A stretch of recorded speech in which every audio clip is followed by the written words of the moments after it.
Hello, everybody. Welcome to the show. We are live. Okay. I have a I have a wonderful guest on today that's gone into so many topics. He's all over the place. He's a legend. Miles Johnston. Uh, Miles, can you tell the audience a little about yourself so that they know what they're getting into by clicking on this video? And feel free to ask your questions in the comments, and we'll get to everybody out there. Yeah, well, I come from Northern Ireland, so that means that's north of the border, which means we speak American before you Americans were invented. It's a Scots-Irish accent that you guys speak in the States. I shouldn't say that; it'll alienate millions. Um, so I've been into UFOs since my knee high to a grasshopper. I think I was abducted when I was five. I think so. I Oh, had wow. experiences of the crocodile man at the bottom of the bed thing. So I've had that kind of experience. So my parents were a linen. We did Irish linen. So that my father, we ran a factory. They ran 100 years of Irish linen, and he was also a beekeeper. So that enabled me to play around with transmitters and stuff. And I like to be a bit naughty. I was very frustrated that I was too young to listen to Radio Caroline, and everybody was talking about Radio Caroline. So I was mad about radio and all that. And then eventually we got our own little radio. And then I discovered uh, an absolutely impossible task is get a transmitter. And then we got a transmitter. And then we needed to really go big power, and that was a 100-watt transmitter. And that we manifested that. That's a lot of power. The local little bitty radio station here is only about allowed 15 or 20 watts. I've got more power in my bedroom, or not on the loft rather. Anyway, we don't need to talk about that. The point was that things which seemed to be impossible, I've been able to somehow manifest. That's a big deal. And I was very fortunate. So I qualified in electrical and electronic engineering. So I've got an engineering bias, sort of building things, nuts and bolts, soldering, doing that sort of stuff, fixing that, building stuff. And then it went to, I was fascinated by the BBC. There was a wonderful thing called the BBC Christmas tape. And that's a horrendous thing where people would swear online. But nobody ever thought anybody would see this. And then this thing was made in the era of VHS way back in 77, 78, and that gave me a big sort of wow, I want to join the BBC. Isn't it fun being in the BBC? And when it came to joining the BBC, I was doing things. I did a lot of I Ching stuff, so that's sort of my mystical side. And with the pirates started in Ireland. It was fantastic. We got 20 odd years of fiddling about and broadcasting everywhere, and then we had really big stations and things. And I joined the BBC, and my I Ching said it would be the worst thing I would ever do. And so I got this sort of thing. Well, let's do it anyway. And it was the worst thing. My salary dropped. It was a disaster. I spent 5 years there, and whilst it was at the BBC, I was able to. They brought me over to London to get into special projects. There was an opening to do like what they call an attachment in the BBC. You get 6 months to a different department. So that got me to BBC special projects. And it also gave me a free flight home from London to Belfast. And that's when I noticed a couple of strange things, such as the aircraft cabin stretching and then coming back like plasticine, or like what I later called fluidic space. So I started observing these things. It always happened at the same time, just as we were coming into the airspace over the Isle of Man at the centre of the Irish Sea, and coming then into Northern Ireland airspace. And then I noticed a very long linear object off the wing, British Midland Airlines, and it was a huge, long ET craft, just floating over north. It would be roughly near Yorkshire. But meantime, when I was at school, I did UFO. I was educated privately, which means it's a public school. It's the other way around. So I was able to play around with telescopes and stuff like that at school and do all that sort of stuff. So that brought me on the UFO thing. We ran a UFO group, and it became the Irish UFO Research Centre. It sounds impressive. But we got on the BBC then. We're talking the 70s and 70s. And then I got to Canada, 1977 through to 78. Got a unique opportunity to spend a whole year working in a bespoke hi-fi company called Watson Labs in Toronto, otherwise known as Toronto. And that was fantastic, listening to all the radio and the broadcasting, and fantastic American radio, just brilliant. And then went straight over back to Ireland, and I got an opportunity to get an experience. That the kind of education we got was like a sandwich course, so we could spend some time in actually in industry. So I was in Marconi Defense Systems, and I had to be able to understand gyroscopic guidance systems, and that was a real deal. But I wanted to go into radio, so I left that and went to Dublin. And I got much criticism from my parents. What have you done? And I got on the air on a pirate station in Dublin called Big D Radio, and I did nighttime tapes on C120 tapes. So that was put in by the last DJ, because I was up in Northern Ireland, and it wasn't easy to get to Dublin all out. So those tapes are legendary, and I'm a big fan of a brilliant creative disc jockey called Kenny Everett, who was one of the most famous creative disc jockeys on the pirate stations in the 60s. And then he eventually joined the BBC, and he got fired. Like me, he got fired twice. I got fired from the BBC, and I got fired again from the BBC. So that meant that I'm truncating a few years here, and we were able to put on big, high-power radio. It was unbelievable. And we noticed there was something very important about these pirate stations. For a start, my first venture down to Dublin was investigating UFOs in Ireland. We met some of the early UFO groups in Dublin way back in the early 70s. And there was something which drove anybody got involved with these radio stations. There was something which gave them a sort of a buzz, a sort of a feeling. And it was the most creative 20 years of English language broadcasting, with a whole lot of people breaking new formats and breaking the whole mold of broadcasting in the British Isles, because the BBC was horrendous. Just one radio station on AM playing pop music, and that was because it was a telepathic radio station. That's when I noticed that when you're queuing up a record, you put it on the turntable. Do people know what a turntable is? And you'd hear it. They would back cue it, and then the DJ would be thinking about the next track because he's listening to it. And I picked up on that, which means AM radio was being used, amplitude modulation radio, which was broadcast on medium wave and in Europe and on long wave. That was actually being used as a control mechanism. And there's quite a few radio amateurs have noticed that once certain broadcast systems started, there were changes. These are radio hams. So they've twigged on this. Something strange is happening with broadcasting.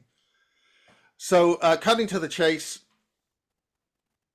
we ran a big, massive border blaster station with 1.2 million watts. That's when you get a whole lot of aerials and you point them in one direction, you get what's called effective radiated power. Because we're 45 miles from Belfast, where we wanted to broadcast to, so we had to focus our signal as much as possible to get it, from the border and make sure it was getting to Belfast. Most FM stations, you broadcast in the area you're in, and it's okay. And that's very easy, but we had to put a huge tower, get 24 antennas, all 12 of them stacked vertically on a tower, and get all that working. And that's what I did after I got fired from the BBC. BBC felt it was inappropriate that I should be running a 1.2 megawatt FM pirate station in the Irish Republic, which is just over the border. And then I just nip back over the border and nip up to Belfast and, you know, work for the BBC. They had a different view, so they fired me for that. But the point is, they then did a whole show on it. So my ex-colleagues came, and that's on the internet. That's available. It's called I think BBC Spotlight, KISS 103.7, and I'm actually still on that. Sometimes people edit me out of it, but oh god. But this meant a huge thing was going on here, that of manifesting a huge effect on people. And then we picked up on this as a thing, we called it Intelligence Transfer Sequencer, ITS. That's actually some kind of computer protocol for human interaction over the computer, but it fitted what was happening. In other words, what we found out was the population is given a fertile ground to do something. Now, it's not what you do, it's whatever you can do within your individual life or scope of what you've got. If you just do your best, do your bit, and you just do that thing with your, then you get a huge leap forward. However, and this is what's happening right now, if you do not respond, the whole lot is cleared off, and that's it. Okay, goodbye, people. So we have got an opportunity of responding with our consciousness to break this huge problem we've got right now. And that means that it's not what an individual, it's not, I mean, okay, I was able to manifest and create a huge tower and put antennas on it and get a lot of people from Radio Caroline, and we had a wonderful time. We were only on air for a year. And then the whole thing stopped, and then we created Sky Television. And I was trying to get TV going and get independent studio going. And I actually spoke to Robert Maxwell, and actually had a conversation with him. And he didn't say he was Robert Maxwell, but he ended up dead not too long after Sky started. So the only other facility that was going to be able to do this was going to be Murdoch. So Murdoch was given all that was required and protection, and that broke the mold of British broadcasting by having multi-layered, multi-channel broadcasting, and that allowed, I mean, and while I was in there, we were able to do a whole series of UFO programs. Nothing was coming out as long as the BBC was running, and we only had the other network called ITV, and nothing was really moving. And so that enabled Sky Television. Now, in December 2010, that was terminated when I was fired, because I'd found out the Chinese were involved, and the Chinese were accessing our whole broadcast HQ in West London through a whole management team, mind controlled, and that involved some really bad aliens. And that's what the Chinese were involved with. Now, that was reconfirmed only about 2-3 years ago, when some really good friends of mine who were in broadcasting, they ran Broadcast Warehouse, and the two founding members of that brilliant and creative broadcast company, which grew in London during the massive wave of pirate radio in London. This all happened in London and France and Europe in the 1980s. This was all right across Europe, but Ireland was the key to having that done. That was where it was happening. And I don't need to go into the whole history of this, but the point is, this had an enormous effect on wakening people up. And Sky was instrumental in doing that. So there was a whole lot of, we don't need to go into the complexities of the thing, but the point is, there has been a counterattack And just before I was deplatformed, just after Kerry Cassidy, that's the way back in, when the hell that was, I think it was 2020. I think it was 2020. I lost my YouTube channel. I was one of the first people on YouTube to get extended hours. I was able to do stuff way at the beginning via Google. I was able to do hour and a half long interviews, 2 hours, and everybody was saying, "Oh, how does he get to that? You know, I can only do 15 minutes or whatever, you know." But Miles has got, you know, well, you know.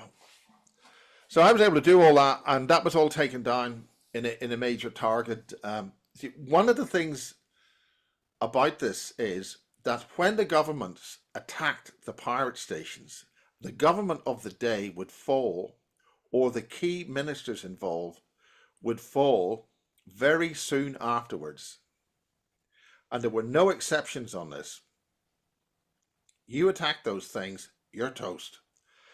And one of the ways we got the resources, it took £250,000 to put Kiss FM 103.7 on the air.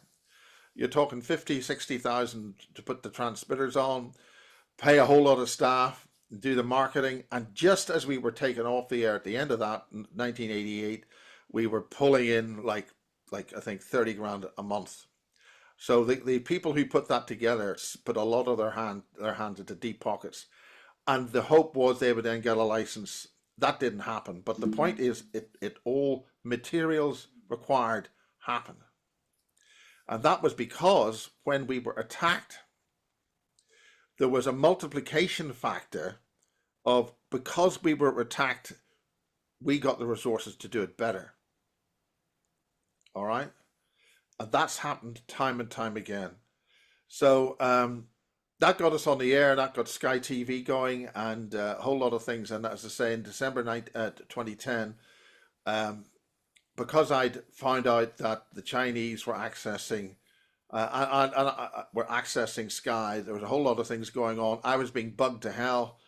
I had 2 pages. I don't know if you put netstat /S, I think, in DOS, it will tell you your network status. And I had 2 pages. Now, it could be a different backslash or it could be /. It's a DOS command. I got 2 pages of people who were connected to my computer. Now, every connection has an in port and an out port. So when you establish your connection with the internet, you've got 1 connection. Then you'll have your email thing, and then that's another pair. And then if you've got Skype running, you have another pair. So maybe you'll have 6 or maybe 8 connections. I had 2 pages of the number of people looking at what the hell I was doing. And I knew this. So I played to the choir, played to the room. And I kept on getting very dodgy looks from the head of Sky TV's computer networks, because I know that she'd been involved hacking my computer. So it's sort of I knew and she knew. Anyway, the point about that is these 2 great, 20 years later, almost 30 years later,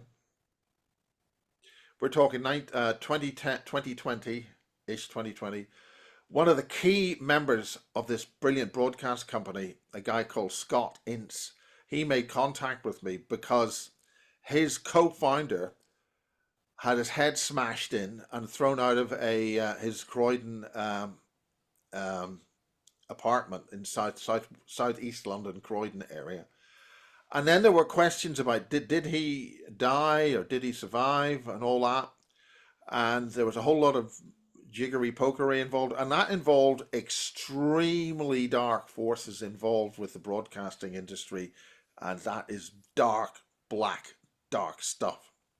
And he was a damn fine gentleman, a guy called Roger Howe, and he was a genius inventor. And one of the things he invented was a laser system.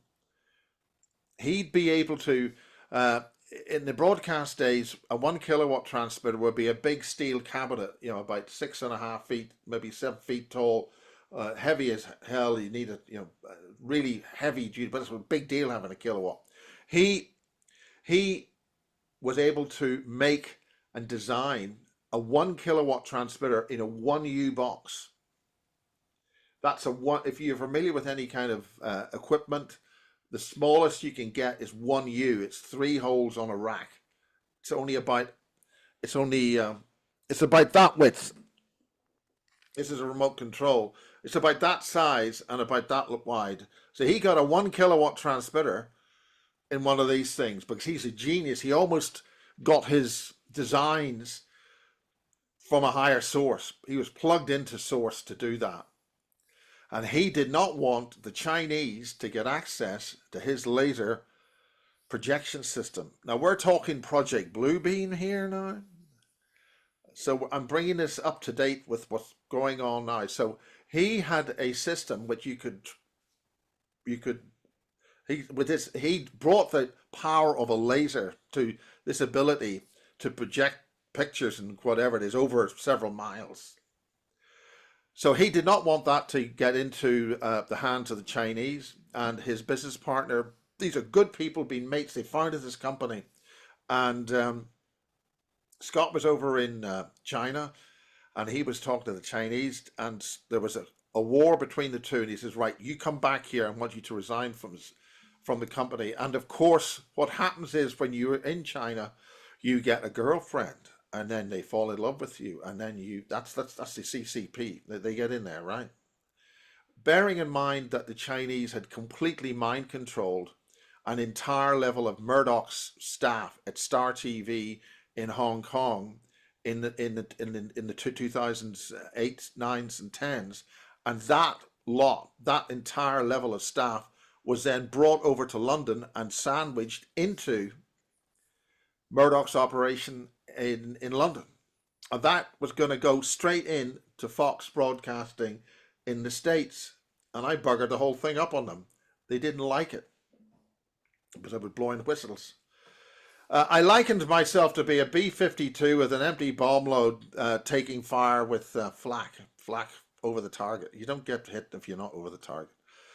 So the point about that all happened, and then but it led to the death 10 years later in 2020 of Roger Howe and his dear partner, good partner, Scott Ince. And just after I interviewed Roger's daughter about this, we were under very close surveillance. I got a severe rap on the knuckles from the Ministry of Defense, who brought a couple of soldiers over here to do me in various ways or other ways. So that led to a hissy fit and a tantrum.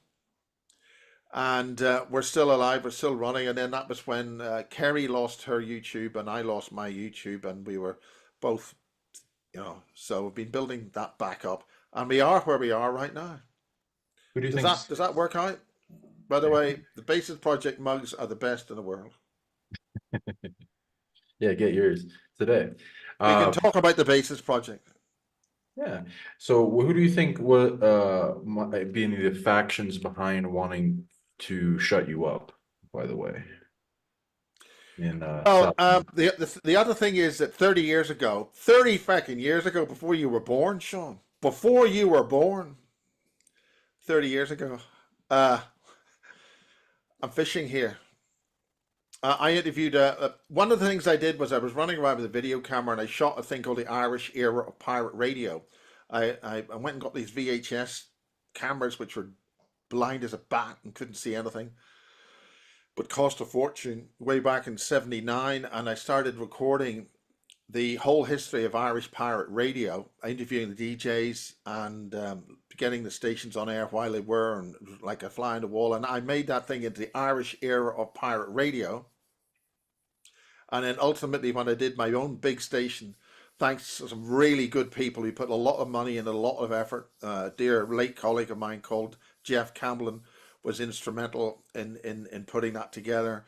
And another lady who was a dear friend, very glamorous, and she ended up being a newsreader on Sky TV.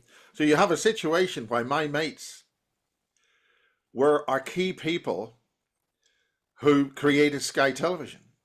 You've got one of them's my cameraman, another guy is a good friend of a guy called Ronan O'Reilly, and he knew Ronan O'Reilly before he started Radio Caroline, and yet he's now in the sound crew, the initial startup sound crew of Sky TV.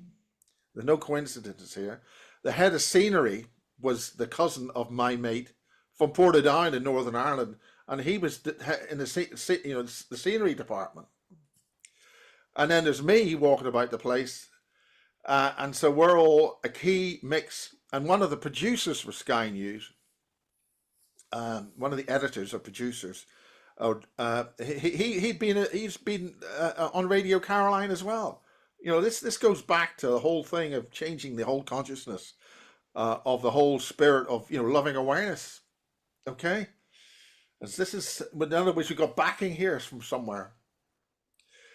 So it's a tremendous thrill to be able to drive around and turn on the radio, and you got your signal blowing like blazes, and it was good fun because you could drive. I could go to Scotland on the ferry, and as the ferry doors opened to drive into Scotland, I could still listen to my radio station blasting away across the Irish Sea from the middle of Ireland in Monaghan. It didn't have it did fade out, but it's a big deal on FM for God's sake. Anyway, for God's sake. Yeah. But the point is, there was a power there, and it was a wonderful feeling. It was just fantastic. So the point is, I've been recording these DJs. Sean, do you know what a DJ does? Right? He sits in a small darkened room beside a microphone and talks to people, and he thinks other people are listening to him. They're all mad in the head, all of them, but don't tell them. Right? So because I had a camera and I was doing these interviews, I then found I used to run this UFO thing, the Irish UFO Research Centre in the early 70s. So I got back into the UFO thing, and I interviewed this guy called Barry King, and he was telling this story that in bases just up the road from here in Berkshire, I'm here in the middle of Wiltshire, they're making aliens. We are making aliens in labs in the English countryside. And that was 1994.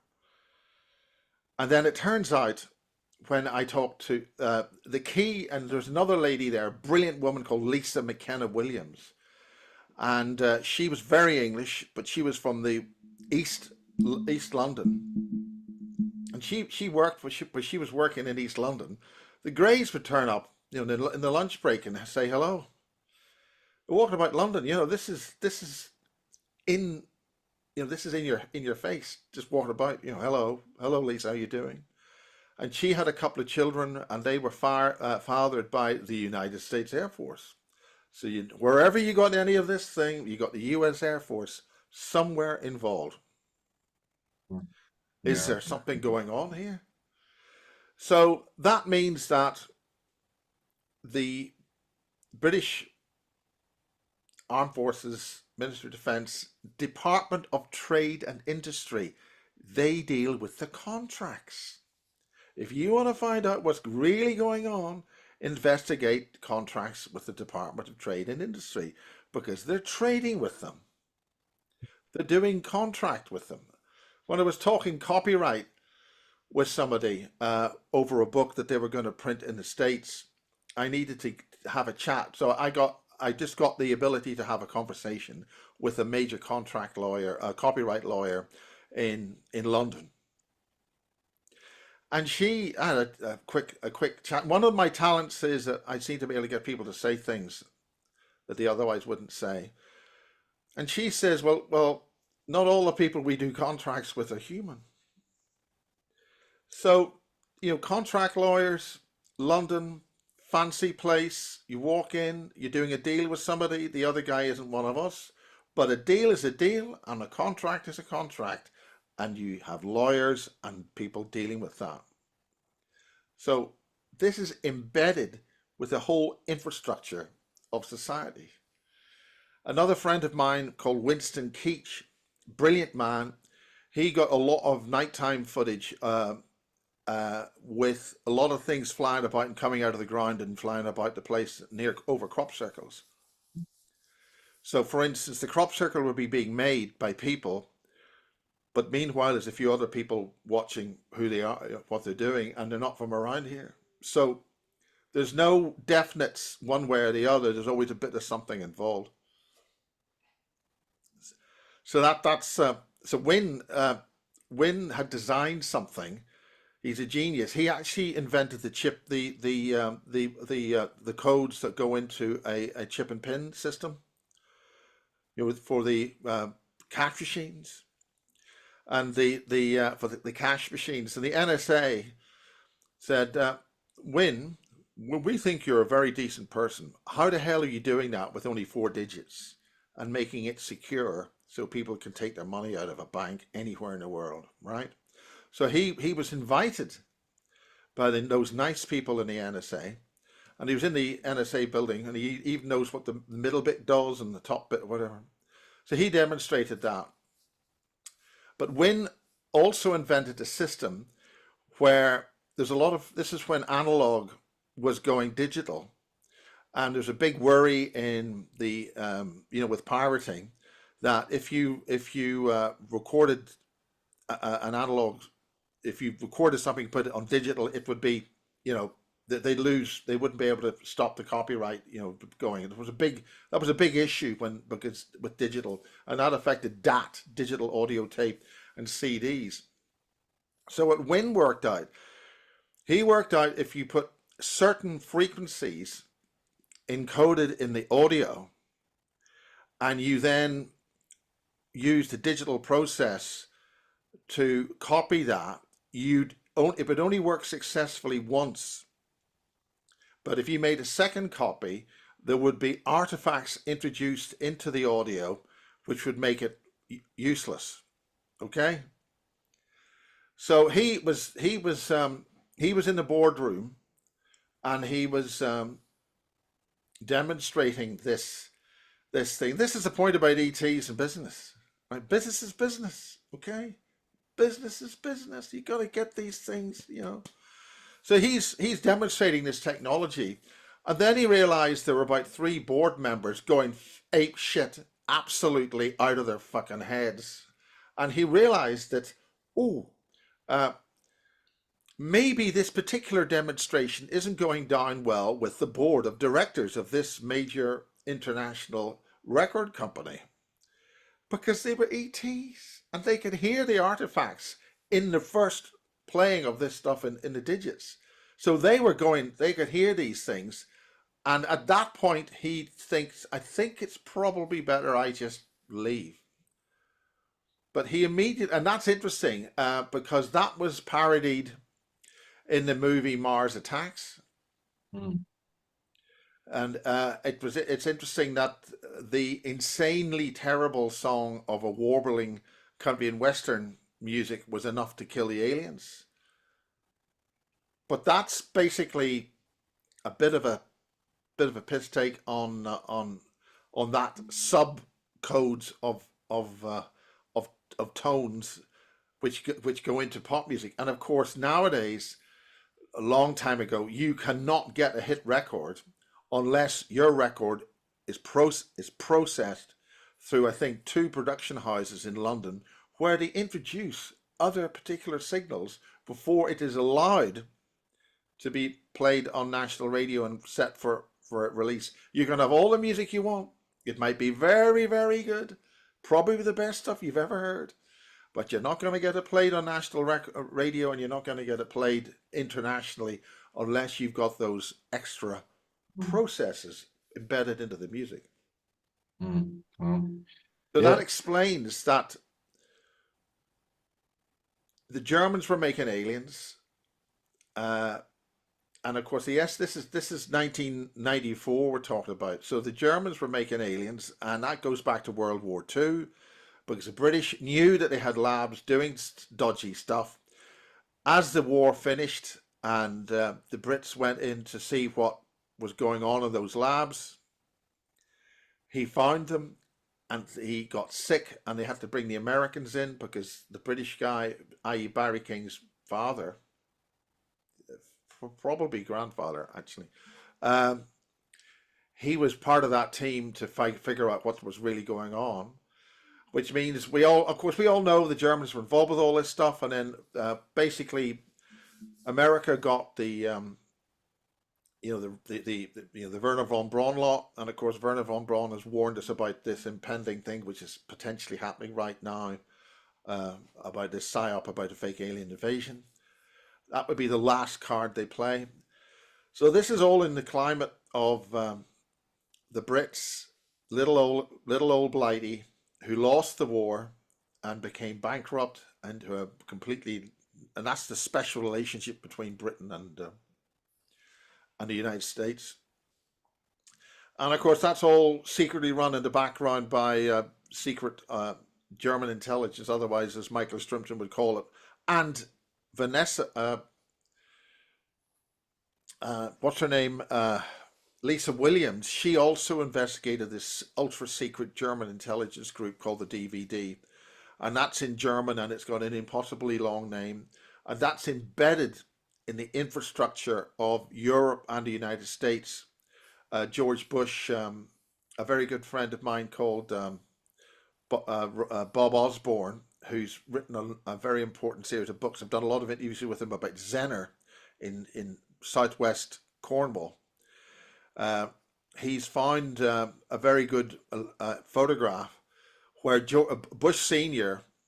and all the usual suspects involved with the Nazis are having there's a bit of argument about the dates, but basically the key to the Bushes and the German infrastructure of World War II were all having a Christmas photograph together before the end of the war and before George Bush and all that ran the operation to finance the Germans. So everybody at the deep level is all financing everything, and the whole war is just a drama so that the general public can be sold various programs to make them accept that everything's fine when everything isn't. Britain's a bankrupt dump, infrastructure's horrendous, and it's run by a bunch of crooks.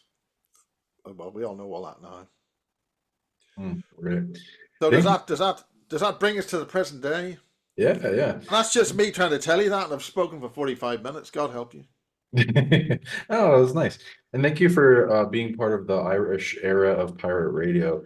I've gone to various documentaries on it. It's very, like you were saying, a buzz, like this vibrancy, this passion that comes with it. It's similar to, I guess, like what they were using the term being a pirate as going against the establishment. I'd love to ask, how was becoming that like for you, for those that like, and what is the state of it now? Like, what's pirate radio like now?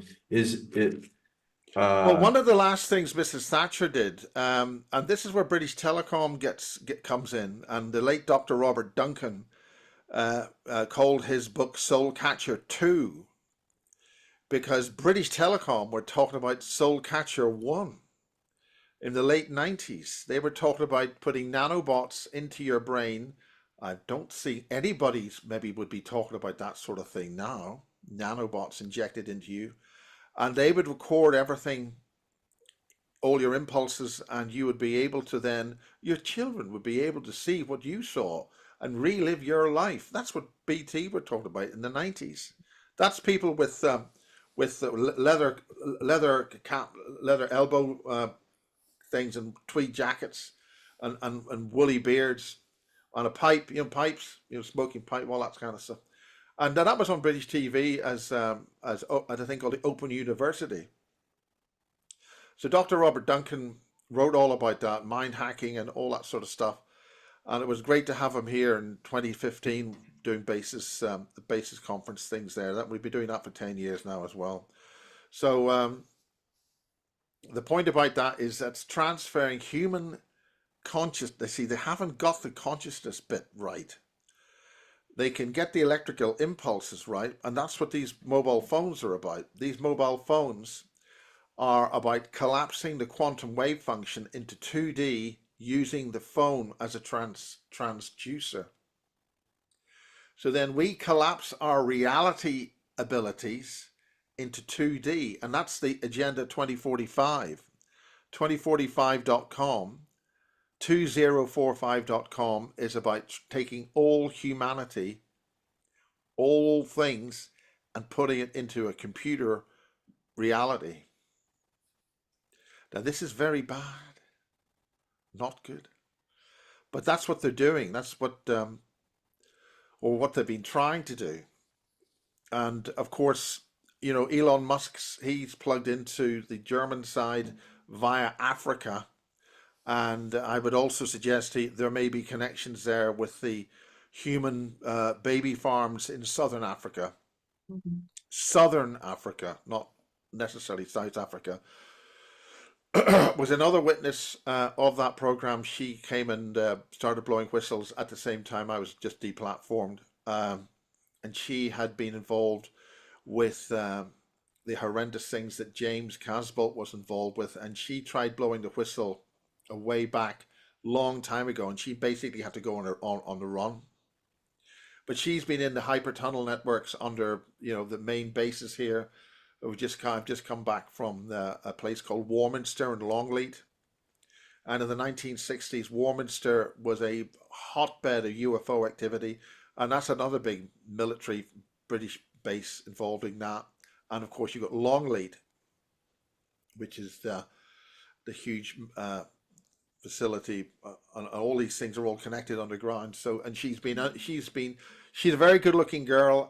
And she'd been, she's gone through tremendous trauma and things, but she'd be with the Alpha Draco on the tunnels, just speeding, you know, all across under England and across the world. And of course, there's now all these hints about a hyper tunnel, how you could go by tunnel under the ocean. Yeah, just straight to New York. Yeah, the hub's in Manchester, and that's where I also worked as well, BBC Manchester. In your presentations, you've talked about these secret entrances that are hidden that go into bases. And with your bases, the Bases Project, subscribe for people out there. Can you paint us an exoskeleton-like roadmap of your journey through understanding this underground world that's essentially a pyramid above people in control and influence over our culture, and way beyond in years of technology, from brain drains of really powerful scientists to also reverse engineering ET. Well, the first thing comes to mind on that is Alternative 3.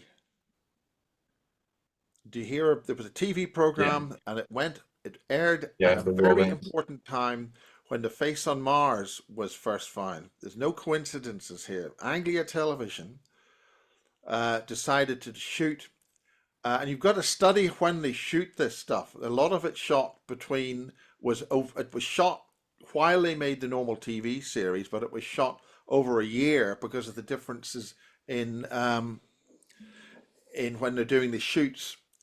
And that, I think there's a brilliant book here. This is a brilliant book here by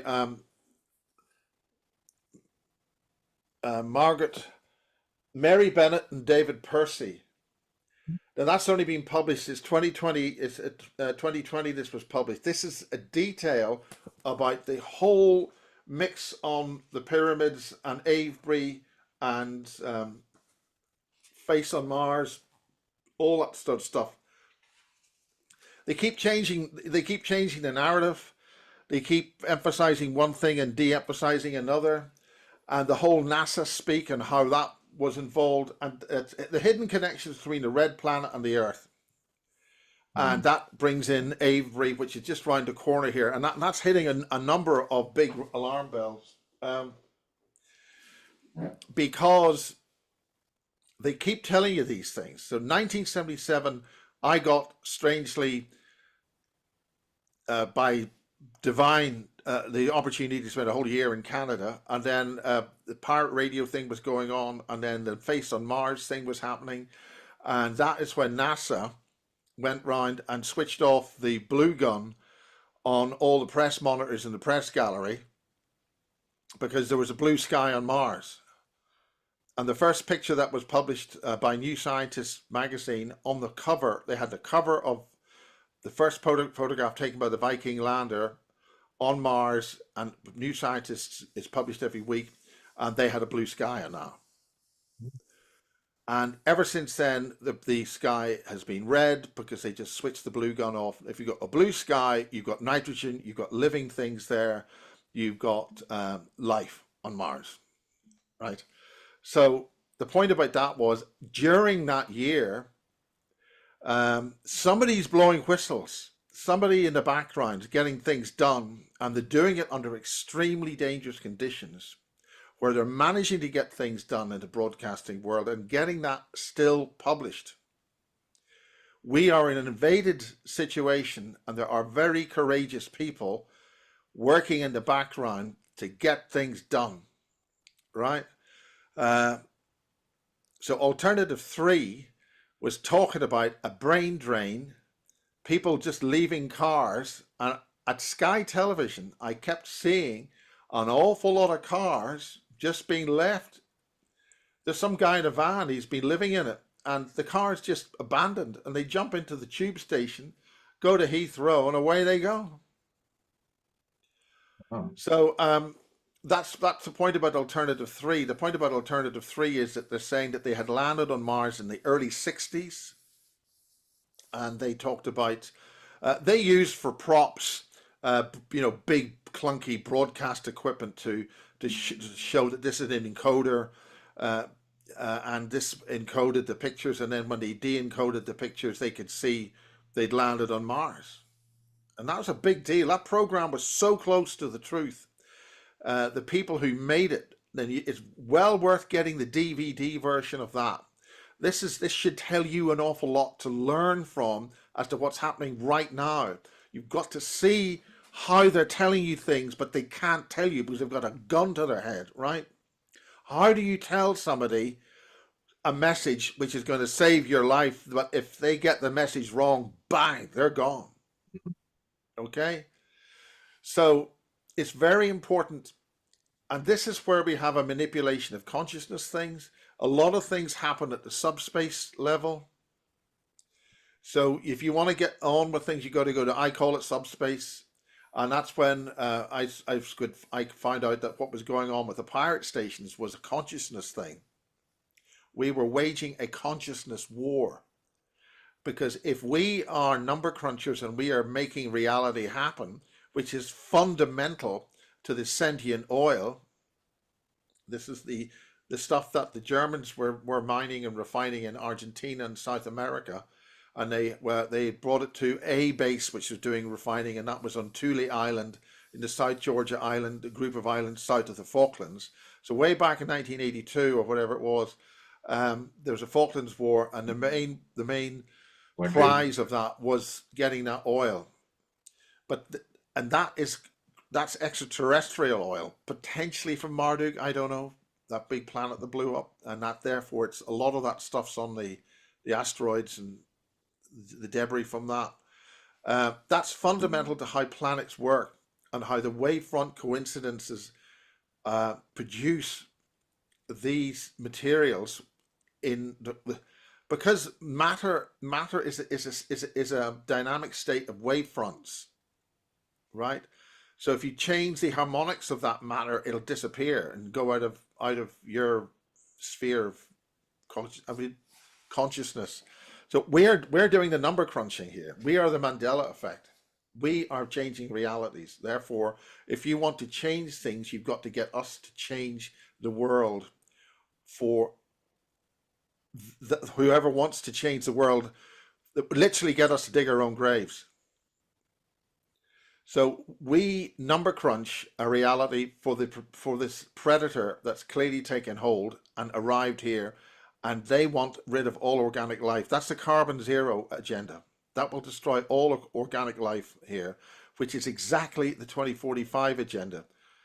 And the 2045 agenda coincides with these massive changes happening on the sun and the magnetic field situation.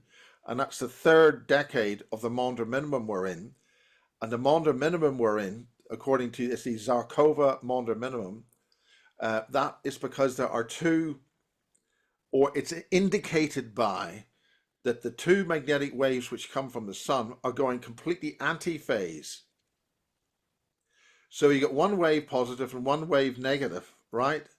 Now, we're taught in physics that if you have a plus wave and a minus wave and you join them together, they equal zero. No, they don't. They equal energy at 90 degrees, right? And some people call that a scalar wave. It's a longitudinal wave because it's not. So this gets into too many definitions of physics, but it means that, for instance, the Hadron Collider.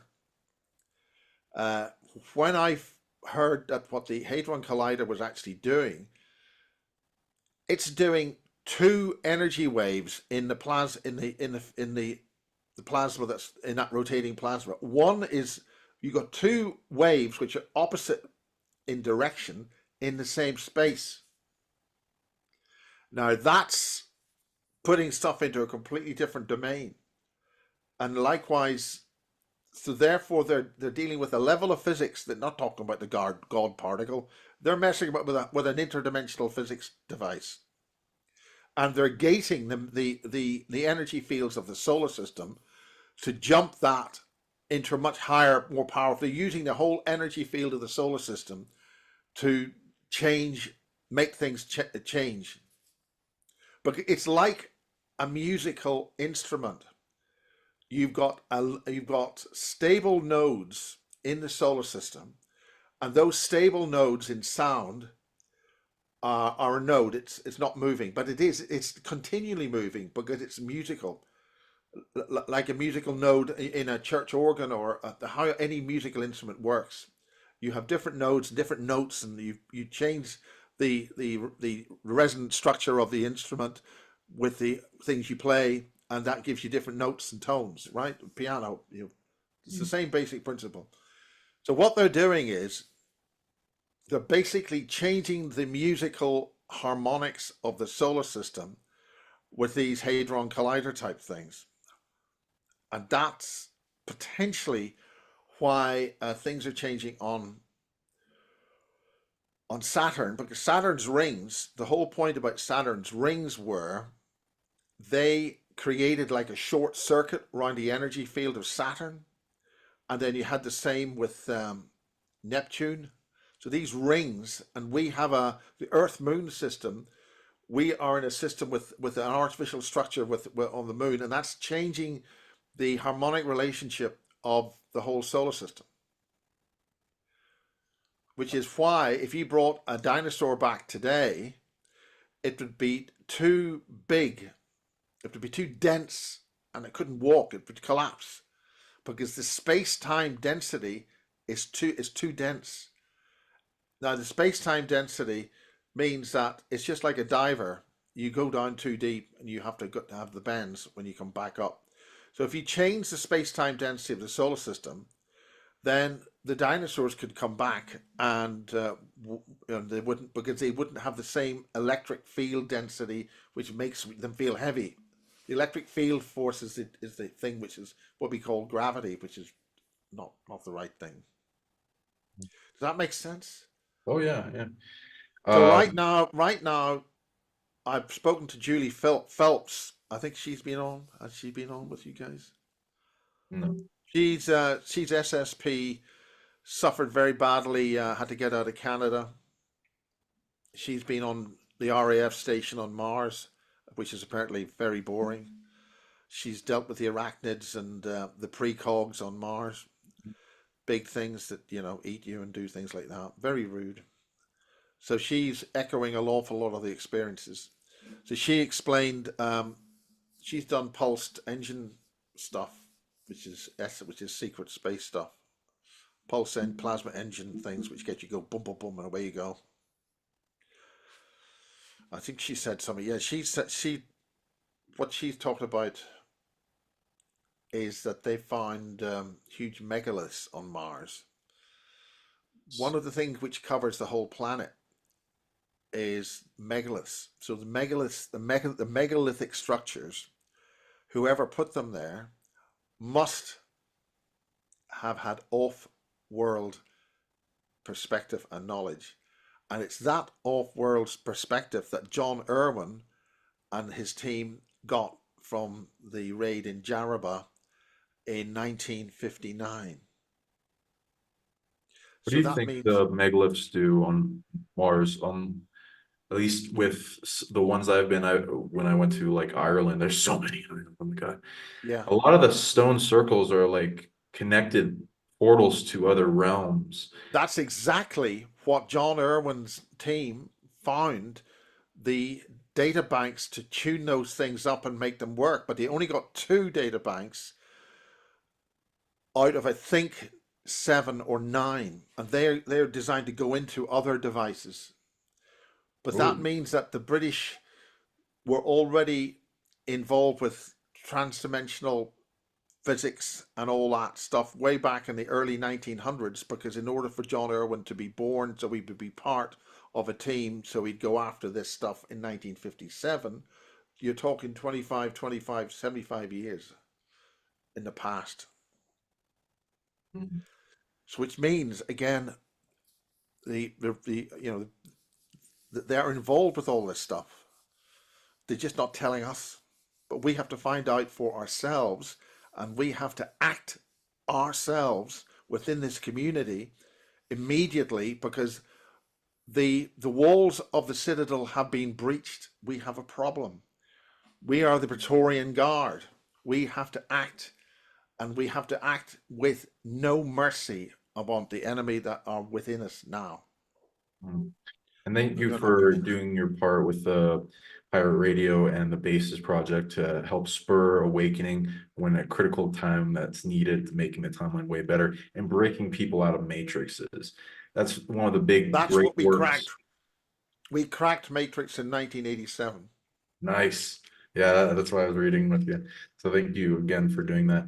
Very important work, and continuing that to the present, because there's a big ET and deep state hybrid human underground factions that want to suppress, control, keep humanity asleep, harvest off them, steal DNA, experiments, control. So what do you think they're doing with humanity and why? And why they're so desperate to the point of killing people to suppress our awakening? And how was Because your awakening, by the way? Did you pardon? just start with like, because you said you were visited by crocodile men and had some UFO experiences. So it was like the awakening war, and like how is your awakening going up too? Well, I mean, when I was at school, I was mad about UFOs, and the physics professor, the physics guy in college, he poo-pooed it too much. He just dismissed it.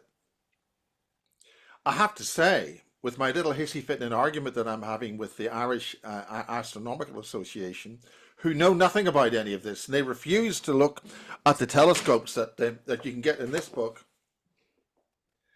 Far Above Space Time by John Leonard Wolfson. There he is there. That's him there. And a brilliant guy called John F. Wilkie. And I interviewed him, and he was involved with Star Wars, the set design, and all in the background of Star Wars. What he did was he modified his telescope uh, by messing about. Basically, this is what, and it's Gary McKinnon is on this, brilliant guy. He found out the secret space program stuff on a dial-up modem in his bedroom, and got into the NASA computers and on God knows what else, and they didn't like that. That's the point about this is he also started getting really good pictures about what's on the moon by looking at things and spending an awful lot of time. These pictures are 2006. So what he's done is he modified his telescopes, and crucially, he changed them so that he took the lens off his video camera. This is some more of them. This is at the ultimate range of his optical resolution. My challenge is for you to get this book and do it better. And this is all about optics and And this is again a telescope here. So this is the telescope. That's his camera bolted in so that the prime focus of the telescope lands on the CCD chip of the actual camera. You don't want to have any other glass in the way. And of course, he's dealing with 2006 or whatever it is. He's dealing with low resolution cameras. And John Wilkie, F. Wilkie, has had a look at those complicated designs and what he's come up with.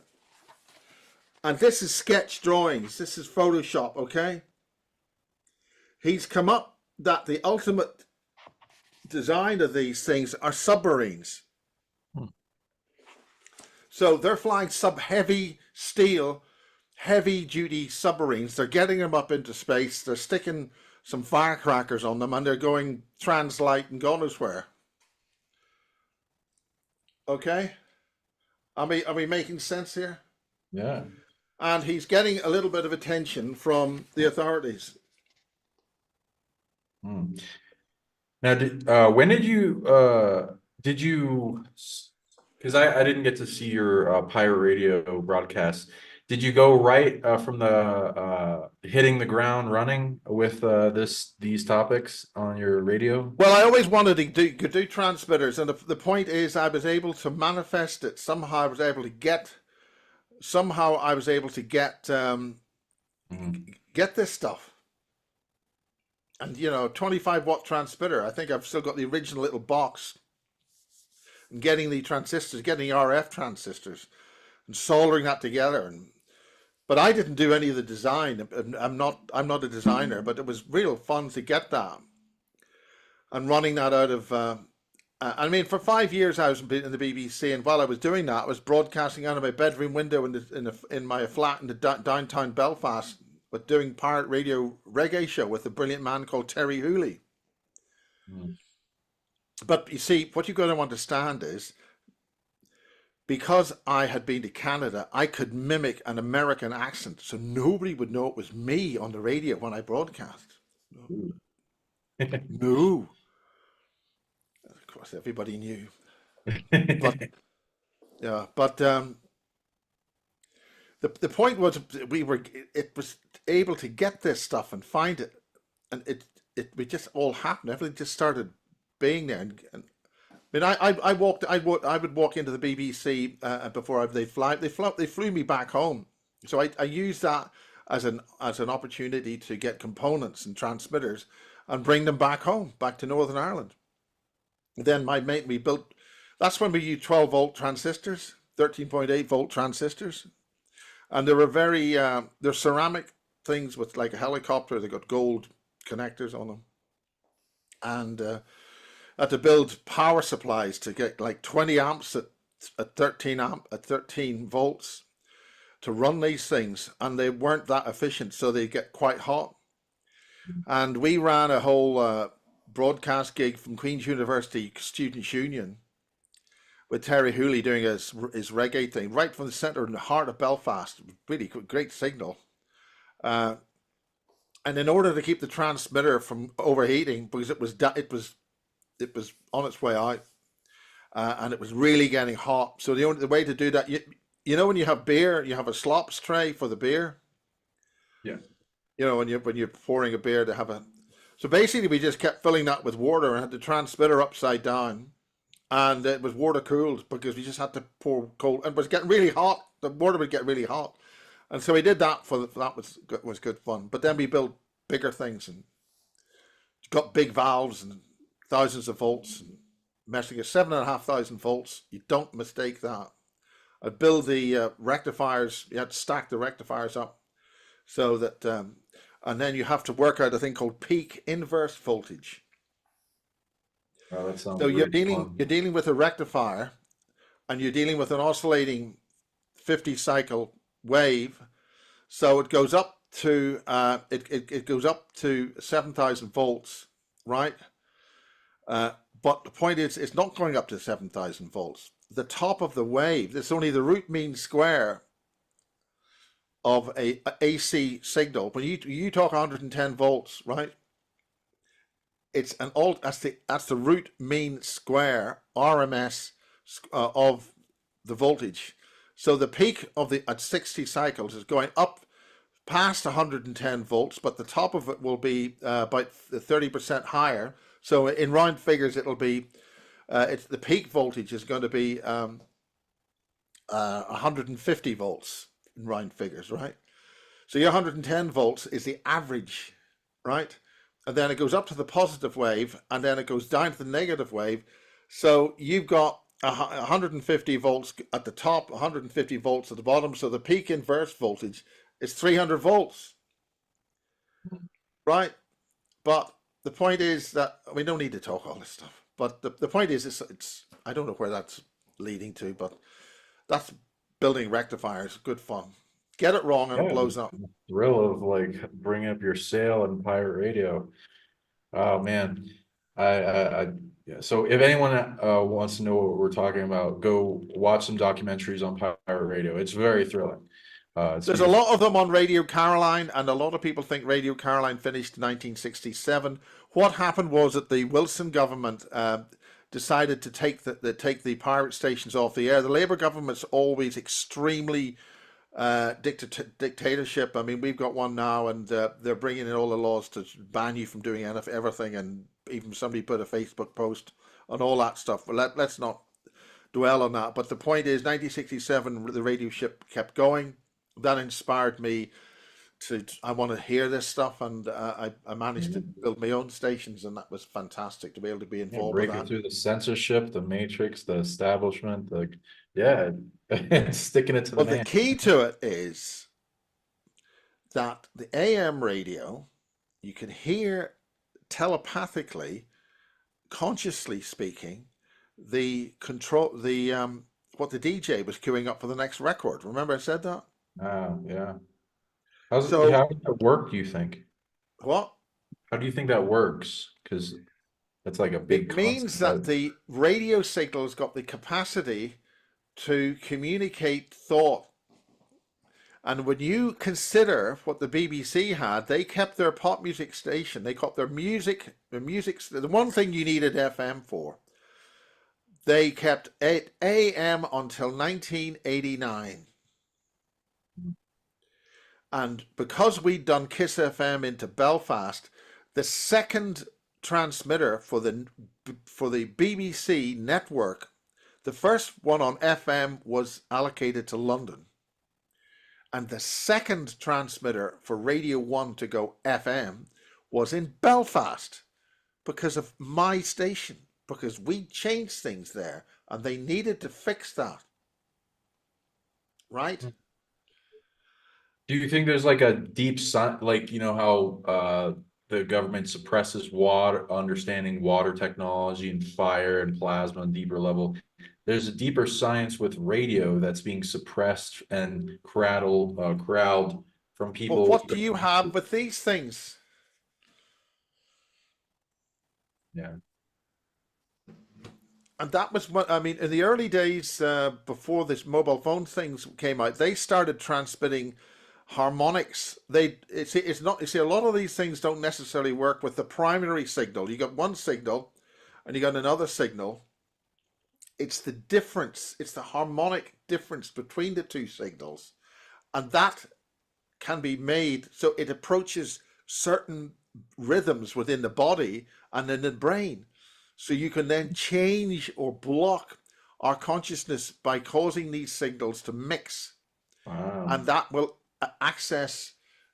That's why some people start hearing the swishing sound in their ears. You get a what you're doing is your physical body is demodulating the high frequencies, and it's the difference in those frequencies at low frequencies which affects our minds. That's that's a lot of how this can be done. Damn. Wow. Yeah, I bet the establishment is doing negative programming with it. I hope that somebody like with your knowledge gets to the point where they can make a positive green evolutionary in like a upliftment radio technology signal that, whew, that'd be awesome. Well, you see, that's what the Montauk Project was all about. Mm. If you go back to the early Montauk Project stuff, I mean, that's one of the things. That's one of the things. It wasn't Duncan. It was the big fat guy. What's his guy? I hate calling him that. He was explaining how they would play a certain record, and on the local radio station, they'd check if the phone rang. So when the radio station, the local station played that record, they'd encoded a signal within that, so that I'd get that phone to ring to test it, and the phone would start ringing every time they played the record, because people would pick that up and they get a feeling to dial a number. They don't know why. That's the whole thing about why the BBC kept, in my analysis, that's why the BBC kept British pop music, the big network across the British, the UK, on AM. Interesting. So going back to the bases and the underground war that's going on to control humanity, as well as, like, things that are going on now with what you mentioned with Project Blue Bane and the fake alien invasion. I'd love to hear your perspective on what do you think may happen if they not plan. Project Bluebeam. That was the point about what Roger Howe invented. He invented an extremely high resolution, long distance laser transmission system, and they killed him for it. Took control of the company, beats the company, and just before my conference and before I was taken off air, and they decided to have a little nasty little game with me. They killed him. And so they killed these two really good guys because they had got this kind of technology, and it's the oldest thing in the book. You take control of the company, either engineer the relevant people out, pay them off, or bump them off, and that's what they did. And I think there's certain people fortunate that they're still alive, but this is how it works. And one of the things which Roger explained to me was that the Chinese have half the entire world's number of AI companies. Now, the Chinese have a problem in that they don't have a fundamental creative manifestation effect.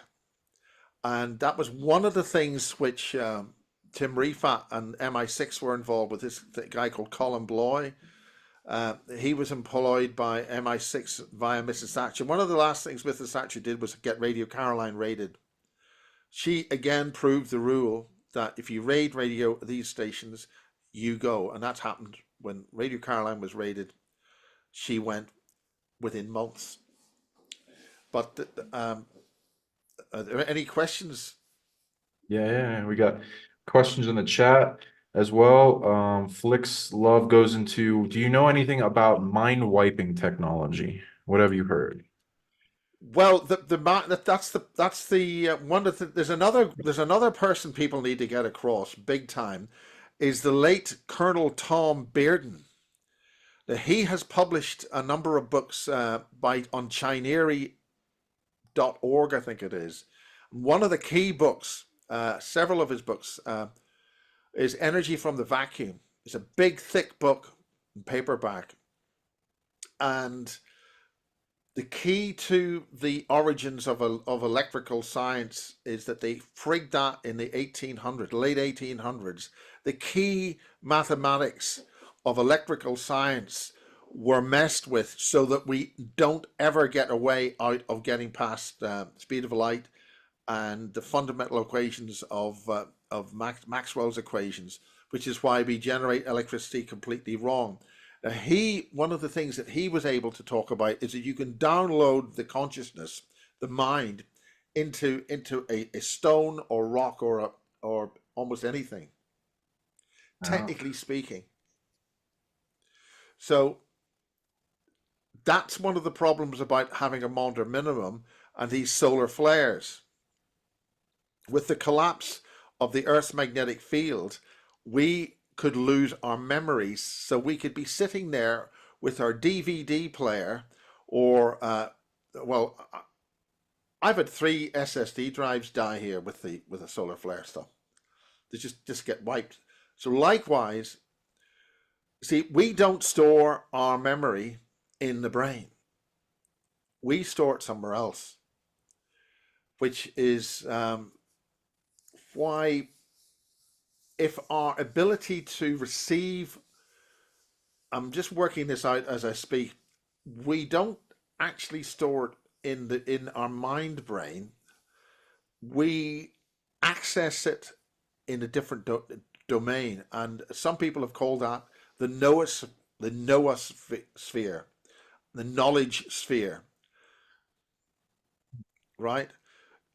So that's how people can access the so-called. I don't want to be talking out of my head here, but the so-called Akashic records and then other records. Some people can access these things. Kim Guggen talks about the Hall of Records and stuff like that, and so it's again we're using different names for the same thing. That ultimately your ability to access that knowledge may be impaired, and so it's a case of somehow getting your mind to re-access that information, because you're not actually here. That's the point. We're maybe aspects of something else, but that goes into a whole lot of stuff.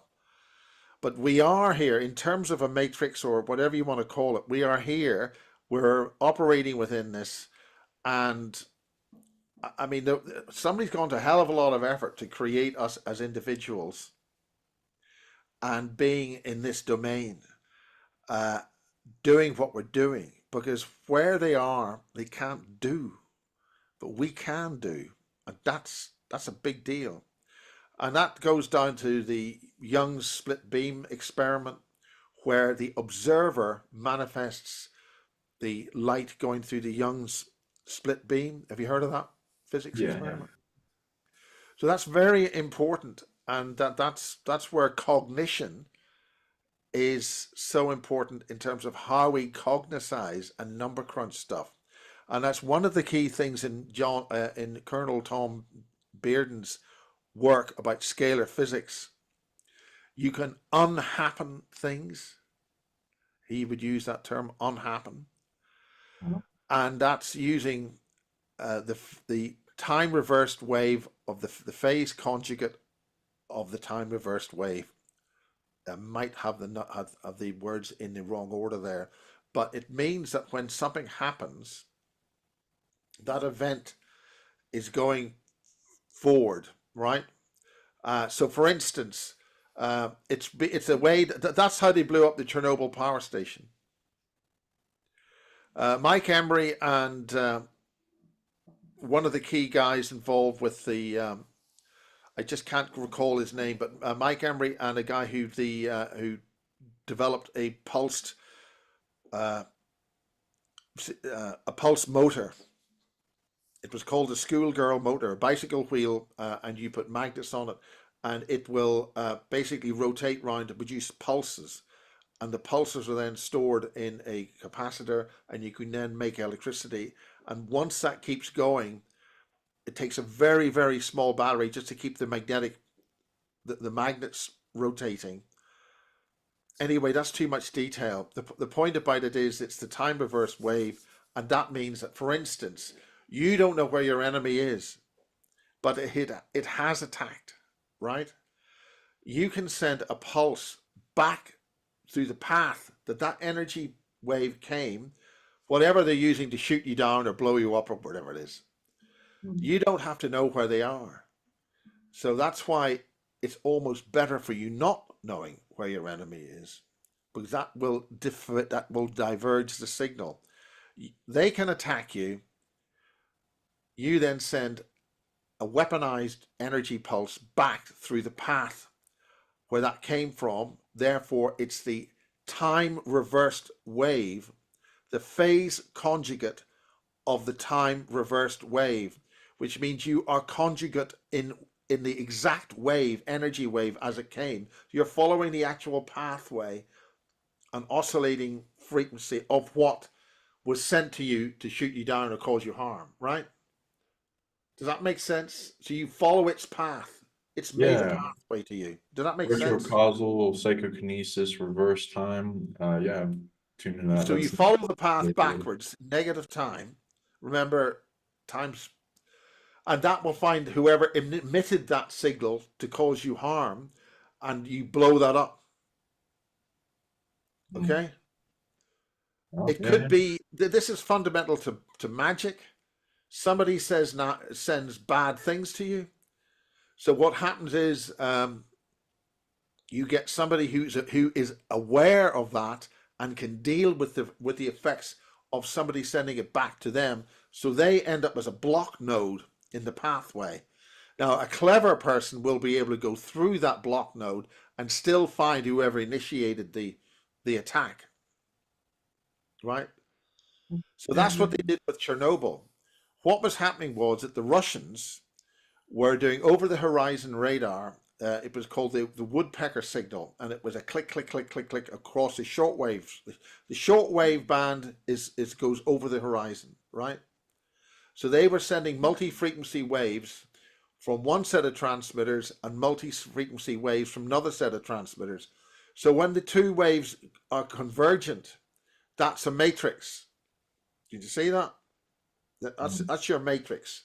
So therefore, if you modulate different parts of that, you can send a huge amount of energy to one node, which is over your target, and then that goes to that node, and then that energy is in the area of, for instance, you want to have an earthquake, or you want to take out a semiconductor factory, or you want to blow up a submarine, or you want to get a volcano to do something. That's where the node is. So that involved huge transmitters that the Russians had been building. And the one in Chernobyl, you've got the Chernobyl nuclear power station, and this has been on abandoned engineering. You have this massive antenna array, huge things with huge conductors and antennas. And they were transmitting this huge amount of power from Chernobyl. Mike Emery, he used the grid of the Los Angeles sewage system because it's wet. It's a wet grid, and he was able to use that with a guy called he's a brilliant guy. I just can't remember his name. They killed him as well. Mike Emery lives in the UK now, and they were able to use the Los Angeles grid sewage system as an antenna to do a time reversed wave back to wherever this scalar weapon system was transmitting from. Now, one of the things that happens with an antenna is you have got a transmitter which wants to get rid of it's generating a huge amount of RF energy, and the point is you put that into an antenna system, and then the antenna system radiates it out. If you can't get rid of that energy, the energy you're building up can't leave the transmitter, so it gets very, very hot. It's called a standing wave ratio error. Right, it's called SWR. Anybody who's a radio ham will know you want to keep your standing wave ratio right, so you want all the energy leaving your transmitter, otherwise you blow up your transistors or your MOSFETs or whatever. On this occasion, because they were able to send this signal back to the huge antenna system, wherever it was, that meant that the power station providing the power to run the damn thing wasn't getting rid of its energy, so it went on fire and it blew up. So fascinating. Wow. So that means they don't do that anymore, because you could have that's basically it. It's that's an example of sending they don't know where it is. They don't have any targeting information. They just know they're being hit and you can hit back. So we can hit back at the unknowns we can completely destroy. And I'm saying, and I'll make it public, there is a weapon system which is activated, and it will destroy the enemies which are within us and around us. They've been told to go, they haven't gone, and they will be destroyed at source, wherever that is, in whatever universe it is, in whatever time zone it is, whatever. Beautiful. Well put. That, now, when I said that, Dr. Amir was nodding very, very enthusiastically, which is why I'm repeating it here now. We have the power to do that with our manifestation skills. We don't need to know where these people are, or whatever they are, or wherever they are. You've been told to go nicely. If you haven't gone, you're toast. Yeah. And our bodies are our own like radio station signal emitters and different generators and output. And if you understand the mechanics of it from your experience, then you can turn up those frequencies and figure out where they're emitted in the hardware, software, and the organs, and then get them to generate and be able to feel them in different types of emotional output, as well as your perceived power that you're getting. And then make I recommend for people out there doing that, if you make your generators feel safe, they produce way more output. You can produce forces a lot in the stomach area, solar plexus, all the organs produce certain types of energy. You build them up in your dantians, like in Qigong, and then output certain target missions, like with the heartbeat. There are frequencies emitted by the heart that take 7 seconds to emit to the ends of the planet, and some that travel into connect to the future, like they will rev up when you predict if you're going to get in a near-death experience, like with a car accident. So there's some crazy stuff our body's emitting.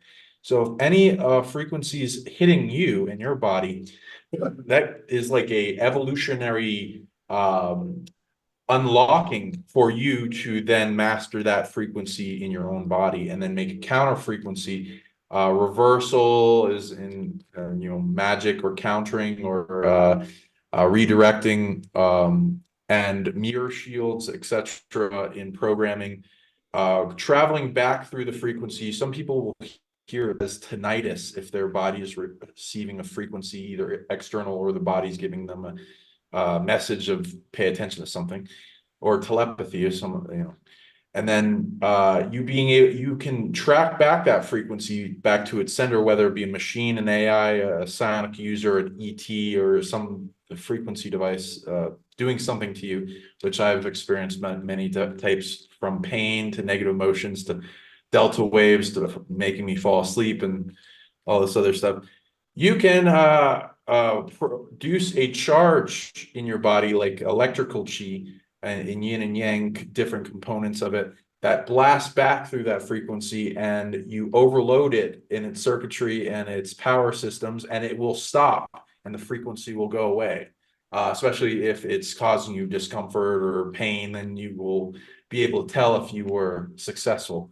And certain types of yang emotion, like anger or excitement or empowerment, will amplify that frequency reversal. And that you can go even into retrocausal psychokinesis, where you can track it back and forward in time. Like, I love what you're going into. It's beautiful. Thank you for talking about that. So we have another question for you. So there, from Jason H. So there's a link between manifestation and self-worth. You want to say about all that? I think if you have a low self-worth, you're going to have difficulty manifesting. Look, tell us about your manifestation experience, because that is a powerful thing that you went into, with it just flowing into where you just get all you need to break people out of the matrix. Thank you for that.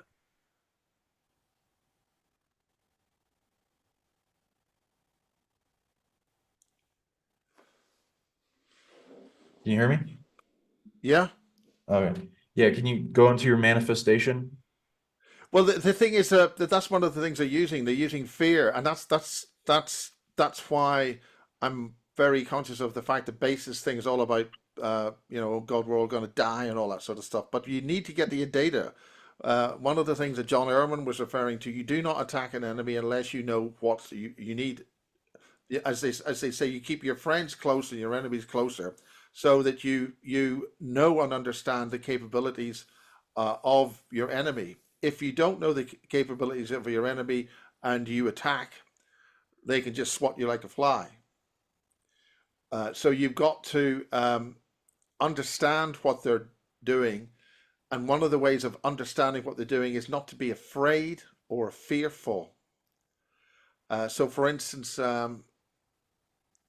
it's very important to not be afraid, and then that saved the lives of some people.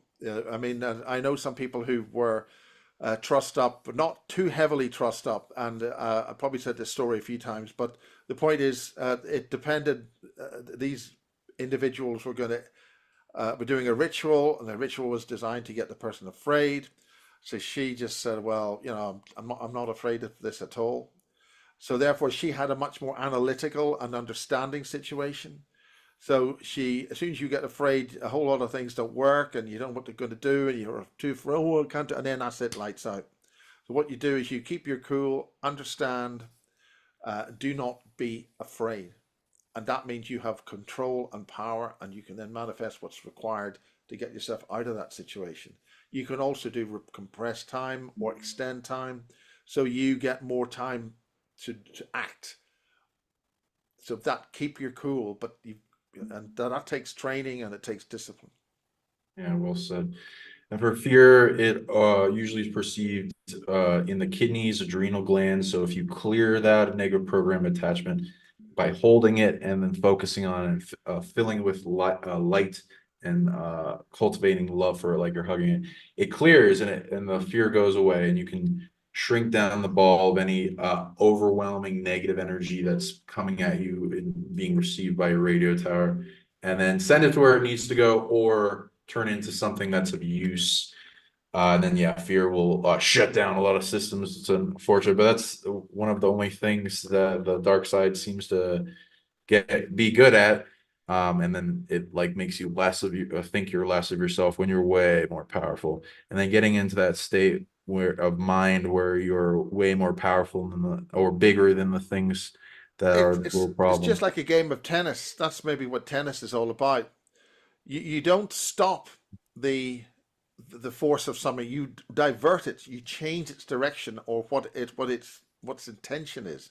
So that's one of the things where they've used this trick in Hollywood and TV series where you keep, "Oh, I hate that guy, he's a bad guy, but I hate it," and everybody watching is, "I hate that." And well, the person, well, thank you very much. I'll take all that energy and I'll use it for me and bounce it back. It's a lot of these things are there's at these analogies in everyday life and a lot of these things. Yeah, I agree. Oh, I completely agree. And you can go deep into that, and with the focus of like that noosphere thing you're expanded on. I've found the noosphere is received heavily by the heart, linked to the brain hemispheres if it works in great function. And the more you expand your heart and it feels like blissful and love, and you focus on any topic, the knowledge, it's like you're breathing in for that thing you're focused on, or psychometry. If you're focused on an object, you start to gain more knowledge of it. If you're focusing on like a tennis match or a soccer game, you start to see more knowledge of the reflection of this world as above, so below, and the inner working of the mind and consciousness and why we're here and stuff. And like getting to end of the goal or scoring, and it can be overlaid in any aspects of your achievement and improvement, and like seeing a kid get better at it, and all the functions it takes to work out every little kink in their faults and making it better.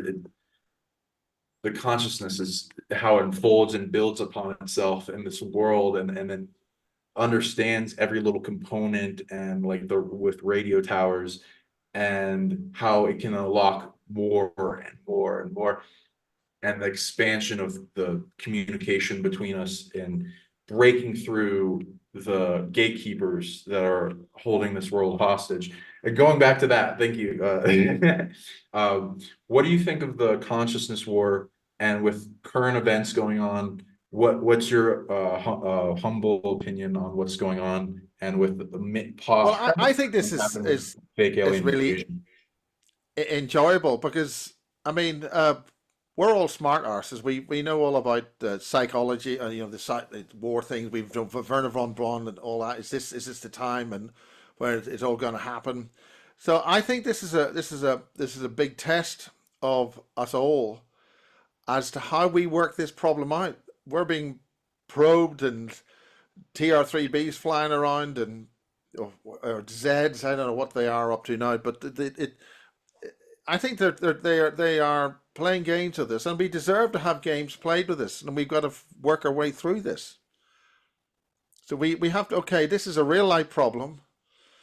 What's really going on, and who's going to? I mean, the Far Sight Institute, told us a month ago, oh, the aliens are going to turn up, the good ETs. No such thing as a good ET. The point is, everybody, look, you've got one civil servant department will have one side hate the other guys in the same office, and they get them to compete. That's an office management technique or whatever. So if people within the same office, within the same organization are warring with each other, I'm trying to get to the point here. It means that we don't need that. We can work together. And if we all work together, it doesn't matter who we are. We're all people. We all walk about. If you go into, and we all breathe the same air. Well, some of us, and we just dissolve or unhappen, or it's the thing about it is these people break out of prisons and things. So I think we've got a situation where we're going to have to make sure that they de-exist them. But the point about de-existing something is that it's provided a useful function to get us to learn how to do certain things. So unhappening something may not be a good idea, because then you never learn when you may need to use these critical functions in another realm or a future time or whatever. Because this is, there's so we've got a it's like anything else you learn in life. As soon as you learn something new, you realize, oh crikey, there's a whole lot more we need to learn. So we've got to, you got to keep yourself sharp and keep learning and apply the knowledge and test it all the time. Test it if this is right, if it's working. If it doesn't work, hopefully you're still going to be around to be able to have another go. Right. Yeah. And so what do you think in the current events is going on, in your opinion, as well as what do you think, from what you've heard, is the possible unfoldment of if there's the last card in the fake alien invasion? Well, the first thing to understand is what's really going on in terms of all the global governments. All the global governments have betrayed us completely with the recent emergency thing. They've completely lied to us. All of the politicians have shown themselves to be complete liars. They've all betrayed. We've been completely betrayed. We've been completely betrayed by our medical profession, our legal profession. Everything has left us betrayed. So it's not a good idea to go and complain to them. Oh, why did you do that? Or protest. Look, it's a done deal. So what we have to do as a collective bunch of individuals is clearly the whole global structure of government and who has power and what they do with it and how we accept that. We've all got to grow up, and we've got to be individually within ourselves, no matter who we are, take responsibility and take control and de-power these individuals who stand up and lie through their teeth every time they stand up and wherever they're going, because all of them are lying to us. So the fundamental governmental structures, the way the planet's run, has to just fade away and a different thing brought about. Yeah, like parallel economy media. Does that make sense? Yeah, absolutely. Yeah, we'll get up out of the survival of the root chakra into creative and detaching from the parasite of the old and then make our own in unity. Absolutely. So you've talked about the crocodile people, the Draco, the Zeta, the Greys. What aliens have you also heard about? And on your presentation, you also went into astral beings, jellyfish, and what do you think their relations on the chessboard are? Well, just because you're an Alpha Draco and you eat humans for breakfast and spit the bones out for your teeth doesn't make you a bad person. You know, crocodiles eat things, everything eats something. It's just unpleasant when it happens to you. So, um, the point is you've got, if as well as you can feasibly understand, you need to know what is happening. You get your intelligence and find out what's going on, and then work out a strategy how to get around that. So we have got a strategy where everybody is lying to us. So there must be a fundamental force or a fundamental control structure which is running all of them. And then what do they run on? What do they actually what controls them? Everybody's got an Achilles heel. It doesn't matter who you are, what you are, something's got something fundamental that you can get in through a back door and sort the problem out. Now that may involve a small number of people. It may not involve a forward assault. You need to have a coordinated battle plan, but you can't have a coordinated battle plan unless you know what the battle is. And I'm not good at playing chess, so I'm not a chess player.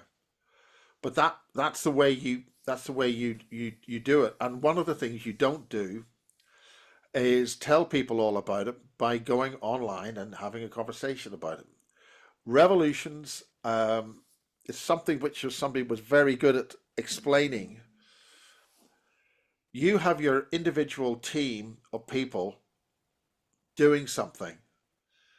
The key is you mustn't know who the others are because that's a breach. There's a pathway, there's a link.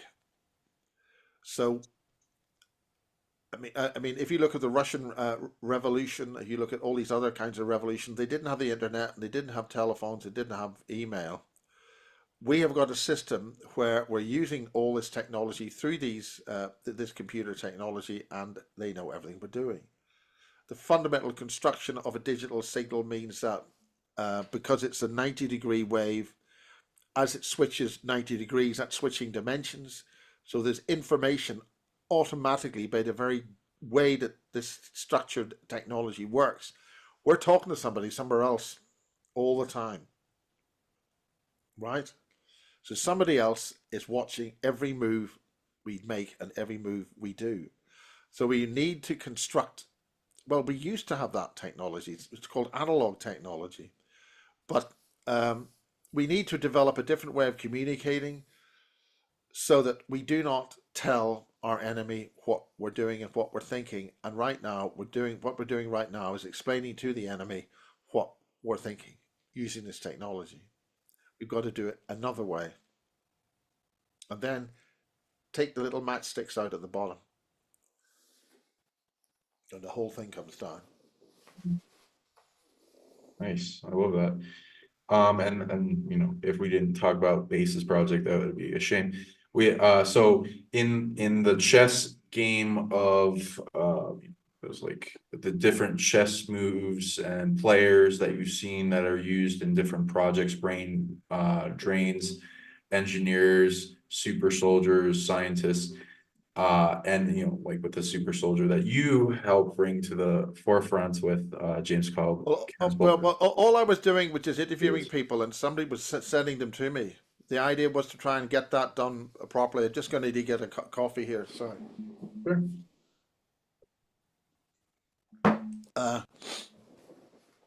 It's cold. What do you think is going on in the chess game? Well, the metaphor of the chess game board with the different players being moved around. From what you've gleaned from interviewing people like the super soldiers and Max Spears and James Kelbel and others that you brought John to. Irwin, remember John Irwin? You're talking 1950s with John Irwin.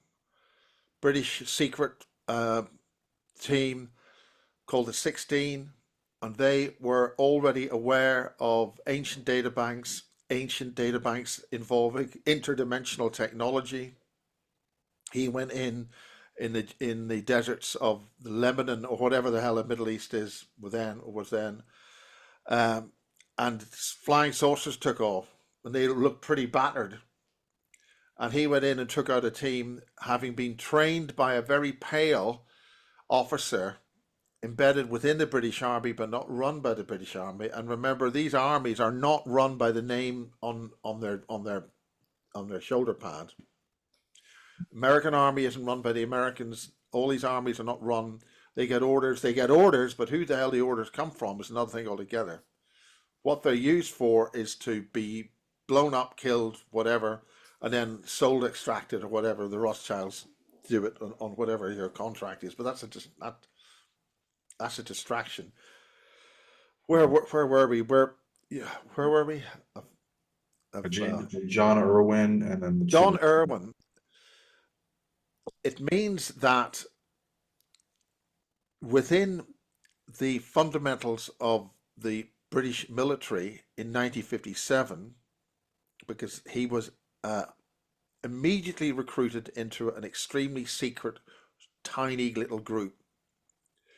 And that's when in Britain they had conscription. So as soon as he was born, he was he was 17. I think at the age of 17, he went straight into the army. He will say that because he didn't smoke and he didn't drink, he was of a special fit type, but he had been obviously specifically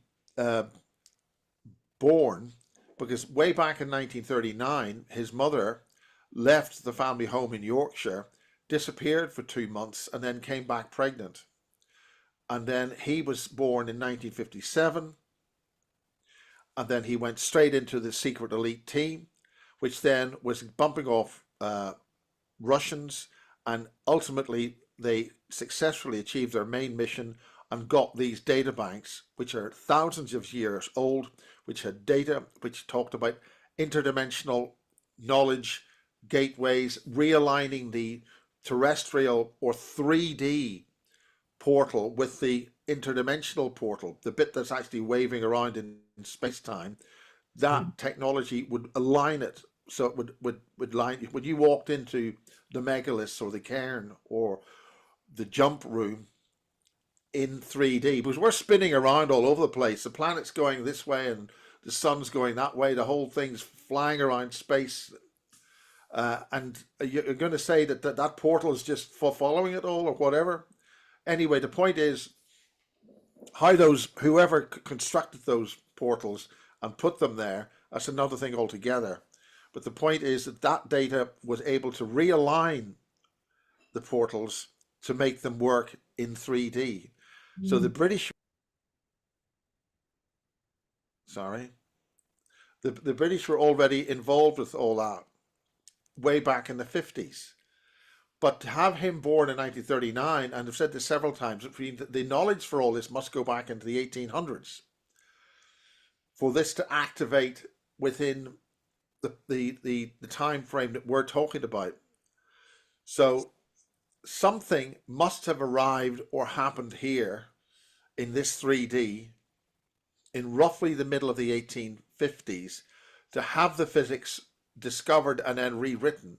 And then this goes back to, I think we're bringing in Shakespeare now and Francis Bacon, which I've also did. I did a lot of the Francis Bacon Society lectures, and then they discovered Zoom and they can do it okay. And that's highly encrypted stuff. And James Rink was involved with that. He made a movie about Saint Germain and all that. So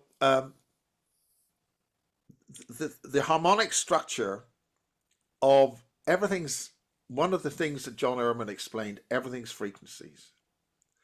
So we have a what we call 3D here, and whatever you want to call it, third density or whatever.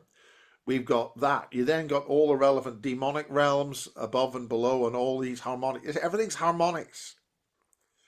Everything's. I mean, one of the things, for instance, in FM radio, in order to make FM radio work, mono had to work, but they were able to encode, and within the signal, they had other special frequencies, spectral frequencies, which hid in amongst the normal frequency, the signal, and then that, using a special box or encoder or decoder, you suddenly got left and right. But it comes through the same waveforms, the same signal. The same happens with color television. I don't need to explain all this. The point is that you can hide multiple realities within the same event.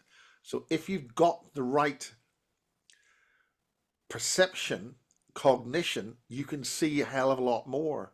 So if we train ourselves to notice that, and that's what's happening, people are seeing higher levels of frequencies and energy fields, and some people suddenly start seeing a fuzzy thing around people.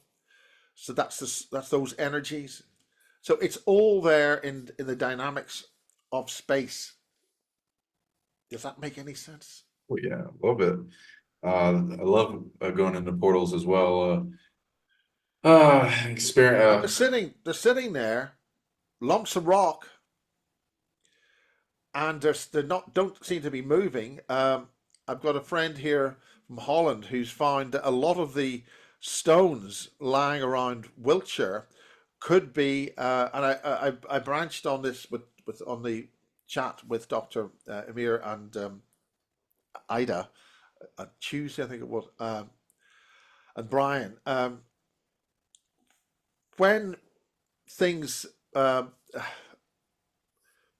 when you are in a certain set of frequencies and something goes wrong, it's just like in the Philadelphia experiment.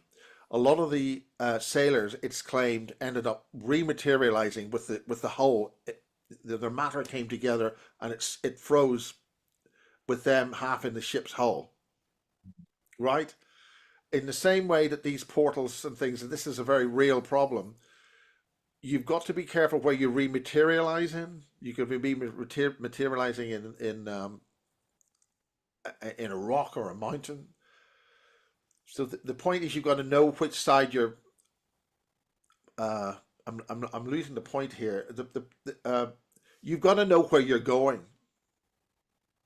So the other end, somebody must have put the other end, or the other portal, the other place you go to, has to be stable for you to go in there.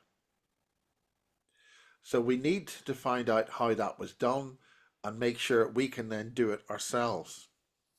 But that's in the megaliths. The megalithic structures the people who put those structures must have had off-world ancient knowledge.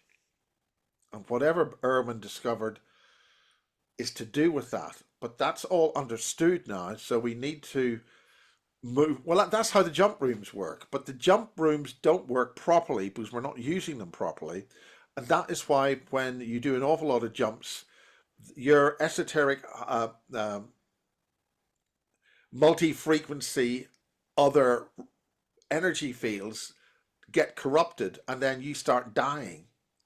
You can so you've got to bring all of that at the same time. That was one of the problems, I think, with I'm trying to use terms which mean something to people. With the once you introduce a living being into that energy field, a lot of things go wrong because we are misunderstanding the physics of our actual energy fields, our bodies. And that is why when the Russians were looking into this, they did an awful lot of studies on energy fields as the body decayed. And so they could see they could understand there's an awful lot more going on while you dissipate after you've died. And likewise, that's when you try to bring people back, which is what they did with Max. He'd already died once, and they were bringing him back. And other people understand, No. when they want to torture you, they bring you back into a completely decayed body, and you're there, but you're locked in a body. It's a hell. It's not pleasant. But we've got to understand the full dynamics of our energy fields, and I think that's what that data that was recovered in 1959 told people about. Does that make sense? Oh yeah, thank you.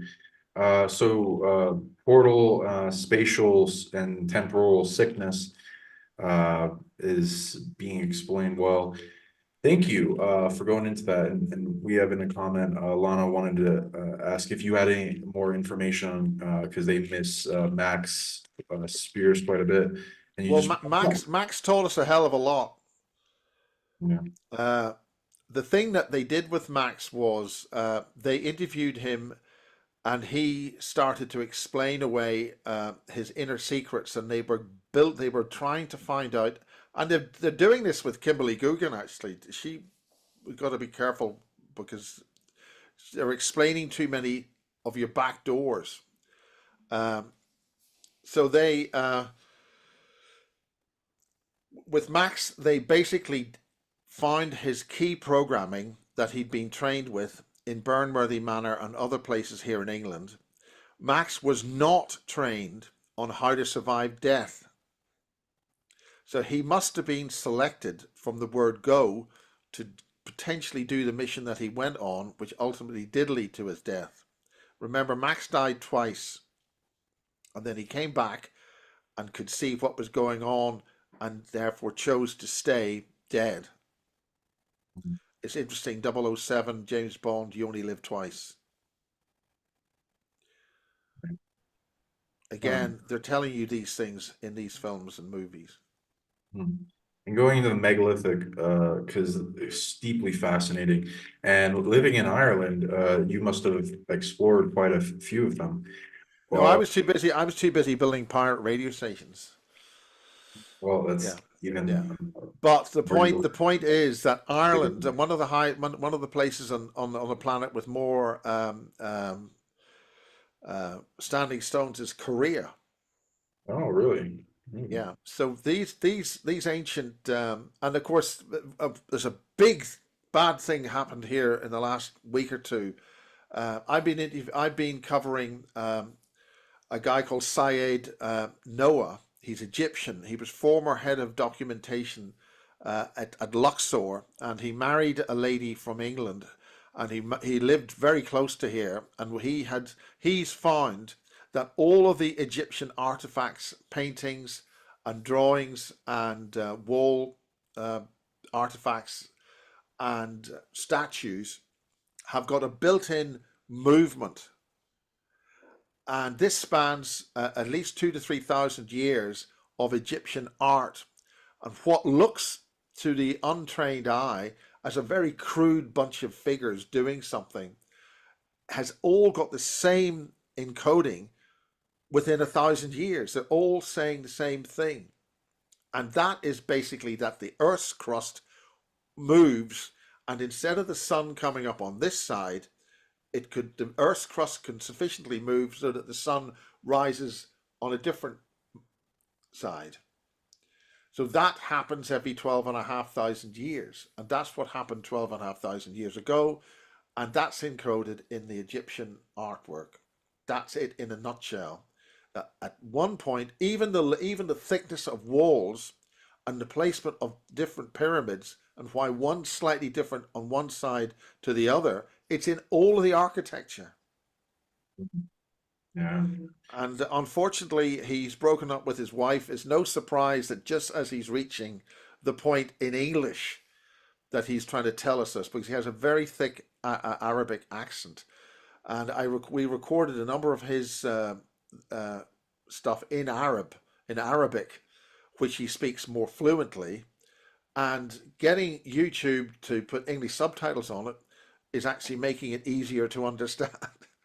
But the point is, when we did our first lecture with Maria Wheatley, he had so much information to tell us that it was too overwhelming for a lot of people to understand, and they lost it. So he then decided to do 20-minute sections where he goes through one point and one point and one point and so forth, and builds that up. And just as he's reached this critical phase where he's really explaining his perspective on how the Earth's crust rotates on the planet keeps going, but the Earth's crust moves. And now people are talking about crustal displacement. I don't know the difference between the mantle and the crust, but basically it seems that the Earth's, what we're on, moves around a bit. And that's not a it's about to potentially do that now, but we don't know. We don't know. And if it is going to do it, what are we going to do about it? Create an off-world civilization and go to different parts of galaxies, and that's the SSP. They've done it already. Yeah, and what do you think is the extent of travel that humanity has been brought into? I've heard to other galaxies as well. And you talked about we're making aliens. What do you think the reason is that we're making aliens? Well, we were making versions of what they call program generated life forms, and again, a completely independent source confirmed what Barry King was talking about in 1994. We were making biological constructed bodies, which were called the programmed generated life forms, or just generated life forms, for the lunar base.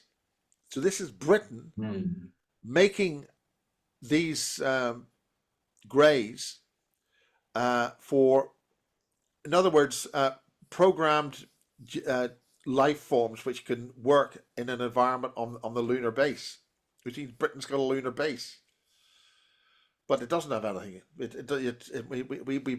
We only made 6 Concords or something. Nothing happening here. So that means there's a thing called the anthropic cosmological principle. It's a big, thick book, and it's very important.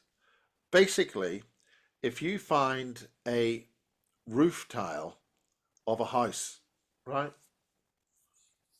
and you dig this up in archaeology, and you take this thing and you got a roof tile, right? In order for you to have that roof tile, you work out it's a roof, so therefore it must be part of a structure, and therefore that structure must be built by a civilization.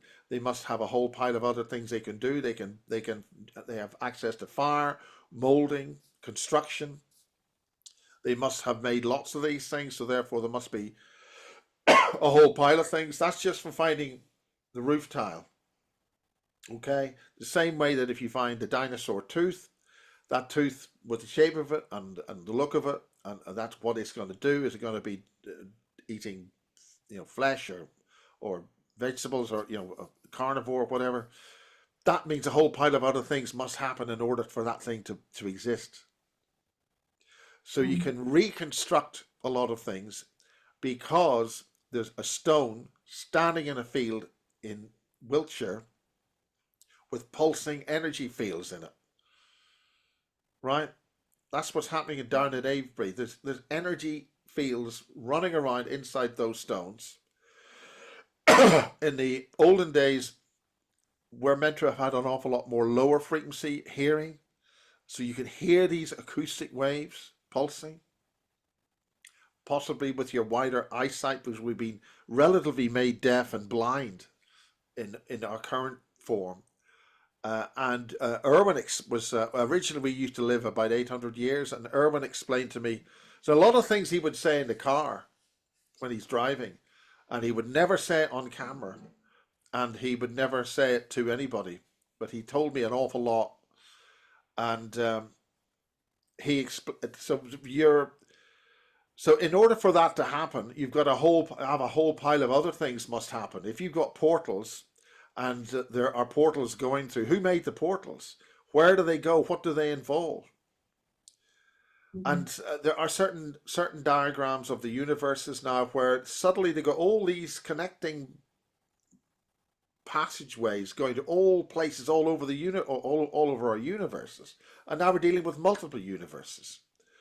So then we're dealing with a whole of other things. So I mean, God was very busy. He was a very busy man, and no wonder he needed to rest on a Sunday. But that's basically the cosmological anthropic principle, and why water, the H2O molecule, has subtly these other properties. And then when you unify that with the sentient oil, which is Nassim Haramein's work, is very, very good about how the Earth must be a donut. It's not like a torsion field in a toroid. So his mathematics means that certain things must happen, and then that creates the mathematics of wavefront coincidence, so that these things work together to form long chain molecules, and you get biological life. So life must be everywhere. Different types of life for the particular state of the energy fields in that environment, which is why when greys or these other lot come along, they're not necessarily visible in our current domain. But you can do things to make them visible. If you have, for instance, Silbury Hill. Silbury Hill is basically a multi-frequency pulse capacitor, right? It's logarithmic in terms of the width of, there's mica layers in Silbury Hill, and there's a spiral up, like a Fibonacci series spiral, or Victor Scharberger type spiral. So that is immediately generating a very powerful energy field for anything which is not from around here. When they come out of the portal at West Kennet Long Barrow, they can be in their energy field and solid where they are. They come out of the portal at West Kennet Long Barrow, and right beside that, you've got a whole environment which presents an energy field which keeps them stable while they're here. Okay? Wow, love it. Love hearing about that. Well, and yeah, I agree. It's like when I found out about bions, and it's like a frequency emitted with the Schumann resonance into just regular sterilized water. It starts generating movement of energy that then starts forming really basic bacterial life, and it's forming it everywhere. And so I agree with you with that. Well, that's what people say about if you just leave water hanging just stable, it's things start materializing. They're not in it to start with.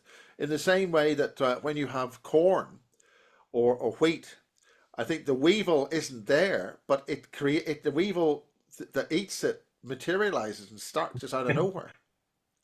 I Interesting. think there was an experiment with some that a scientist was doing with a queen cockroach, I think it was, and he noticed overnight that the queen cockroach had left the nest it was in because it was getting bigger.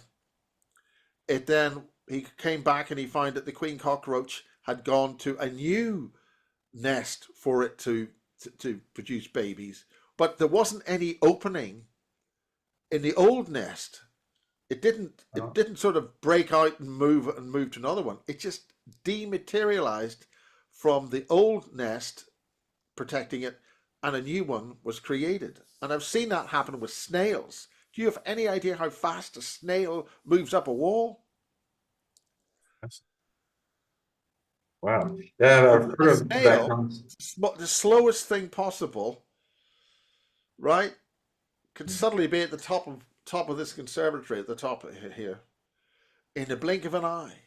Mm. Yeah, I've heard of that concept with spontaneous generation of life. There also seems to be powerful womb-esque chakras on the planet, and places like just soft disclosed in a game called the Apsu that go into generating life that it wasn't there before, or making new types of life. So we got another question in the chat from Tilly HD Mist. So is it feasible that we are perhaps talking with interacting with aliens via the internet? What do you think of that? Absolutely. That's the whole point. That's the whole point of the whole thing. You don't know who the hell's on the other end of this terminal. I kept on saying it was like having a 13th terminal in a 12 terminal network. You don't know who else is there. And remember, uh, I mean, I think Harvard, or was it Princeton, did a whole experiment with people interfacing with Word so they could actually think with Microsoft Word, change colors in a lamp, and also actually manifest. Word would actually interface with your mind, and it would work on the uh, to write things. But that's one of the things they haven't clicked yet, because they're till there's these gobshites are stuck in a lower realm of consciousness. They're actually there's a very good little book on this. It was published. One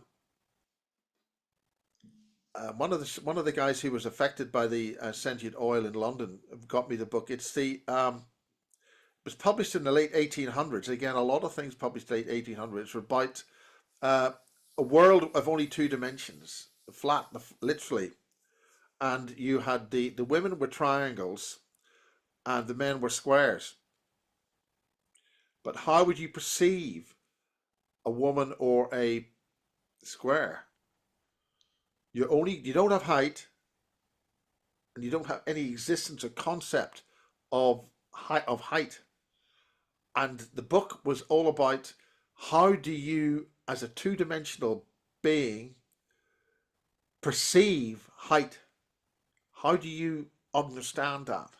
That's as basic as you can get. Beautiful. How's your frame of reference of thinking understand height if the only thing you experience is just a flat world? Huge See, mind blow. people talk about a flat earth, right? But you've got to be above the earth to see it. So that means you know, it's not anyway. Yeah. A lot of the things that people think about a black earth is because you've got lots of zones which are artificial. They're flat.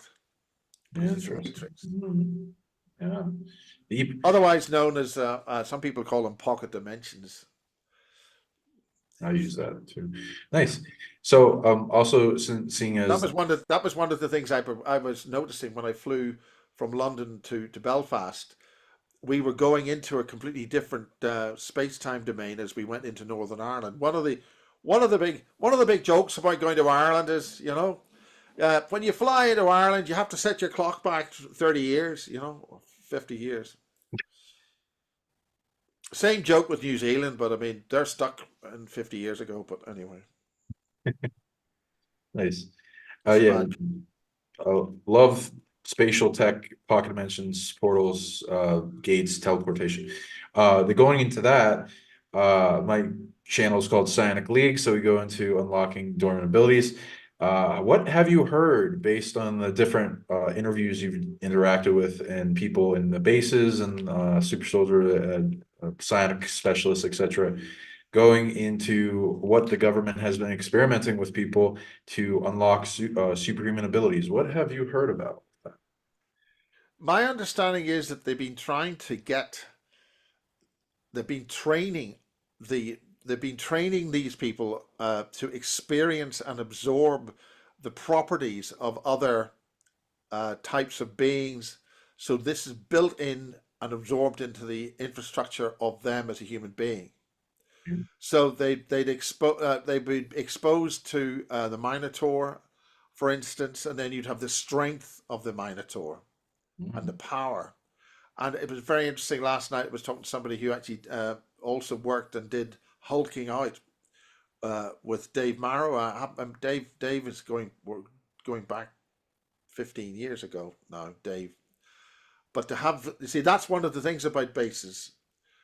I'll get something talking about a particular subject, and maybe 10 years later somebody will say the same thing. So that has to go back with that other subject, which is like from 10 years ago. So when you watch it in non-linear time, you actually get the two pieces of the puzzle.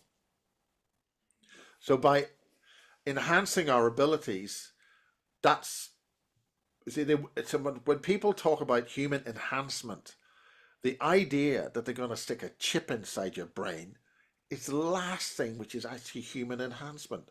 That's sticking you down. Yeah, I mean, any kind of computer technology is out of date by the time you buy the damn thing, right?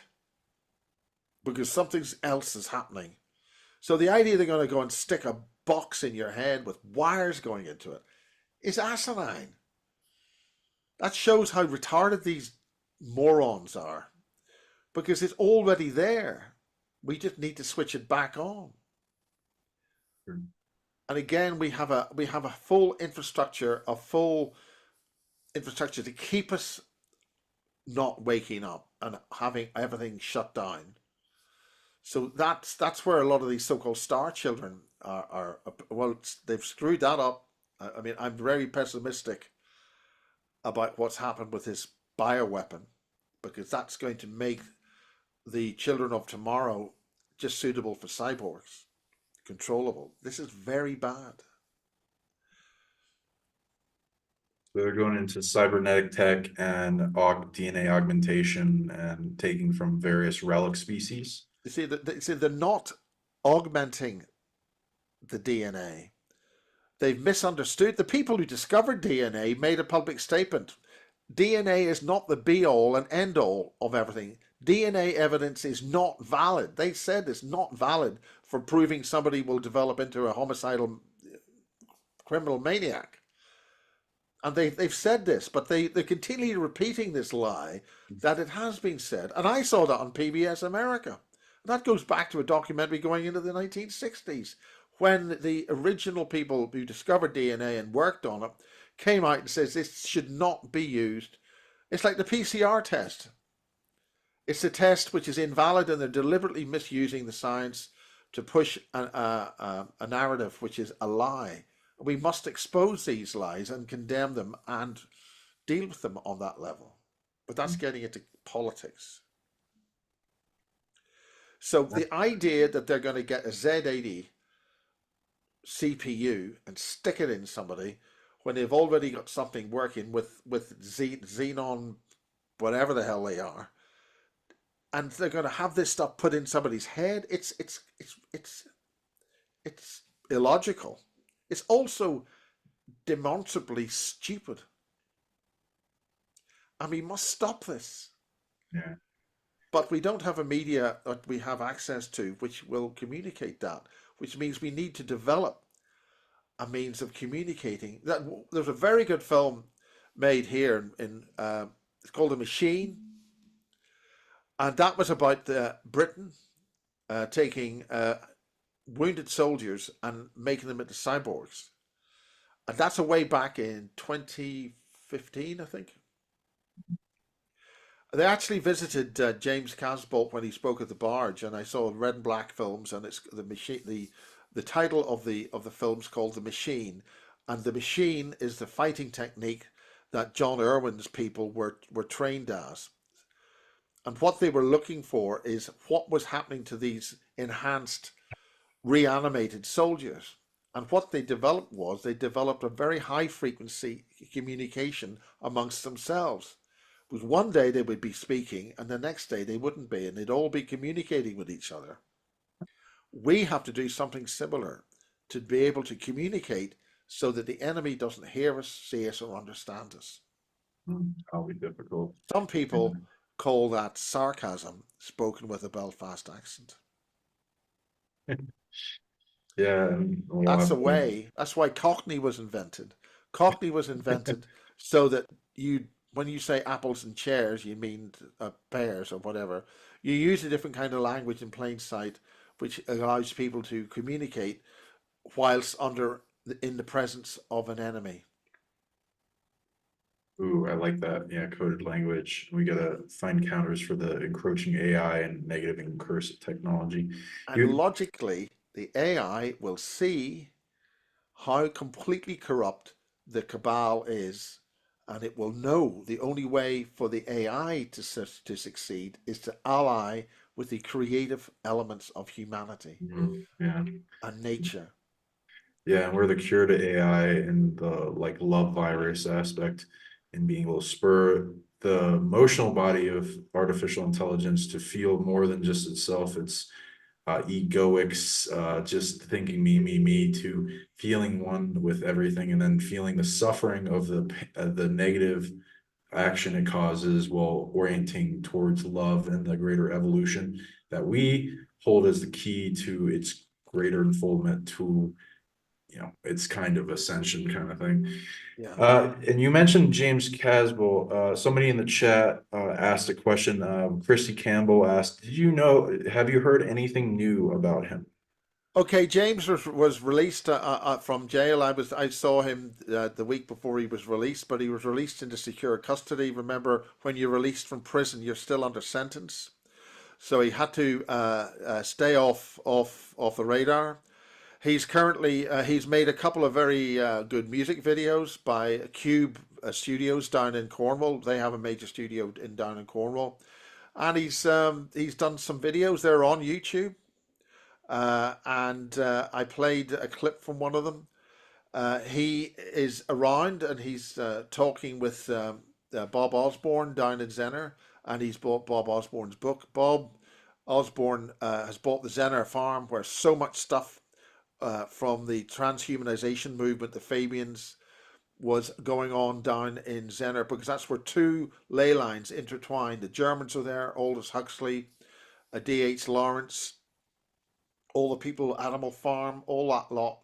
A whole pile of hippie movement stuff like nudism and chill out and all that sort of stuff. That a lot of that stuff came from Europe in the 1800s, from Switzerland and stuff, and they were doing all that kind of stuff down at Zenner, and that's where he comes from. He lives down there at St. Ives, and he's just basically, I think, trying to just do he's got a new girlfriend, and he's going to see if they can do something to promote local health and stuff in that area.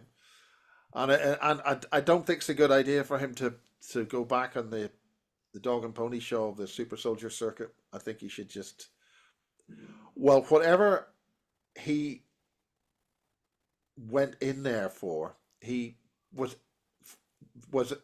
effectively going down to the police station and throwing a brick through the window until they arrested him. What he didn't bargain for was getting a very long sentence. He's done what he's done, and I don't want to say anything which is going to reflect on him. He has, shall we say, done the time for the crime, so let him get on with his life and have a happy and future life where he is. In your opinion, based on like what you've heard with like the Hulk out program, the genetic augmentation, telekinesis, the portal jump room and stuff, what do you think they are training super soldiers for?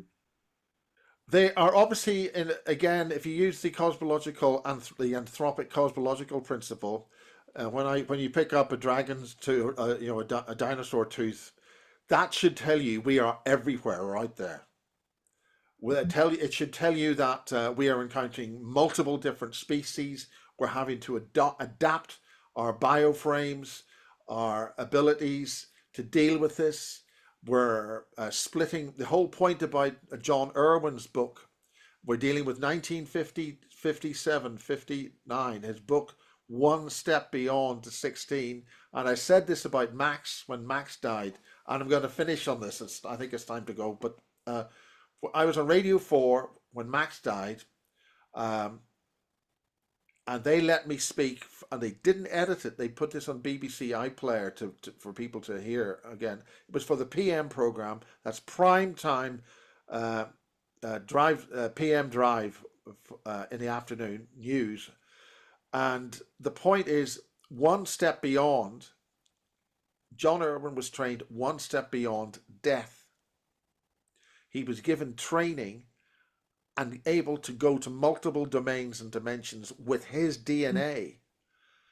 One of the things about the lady, when I talked to Susan Long, when she was on missions and people got killed, she just needed to get bits of whoever was blown up to come back so they can be regenerated, right?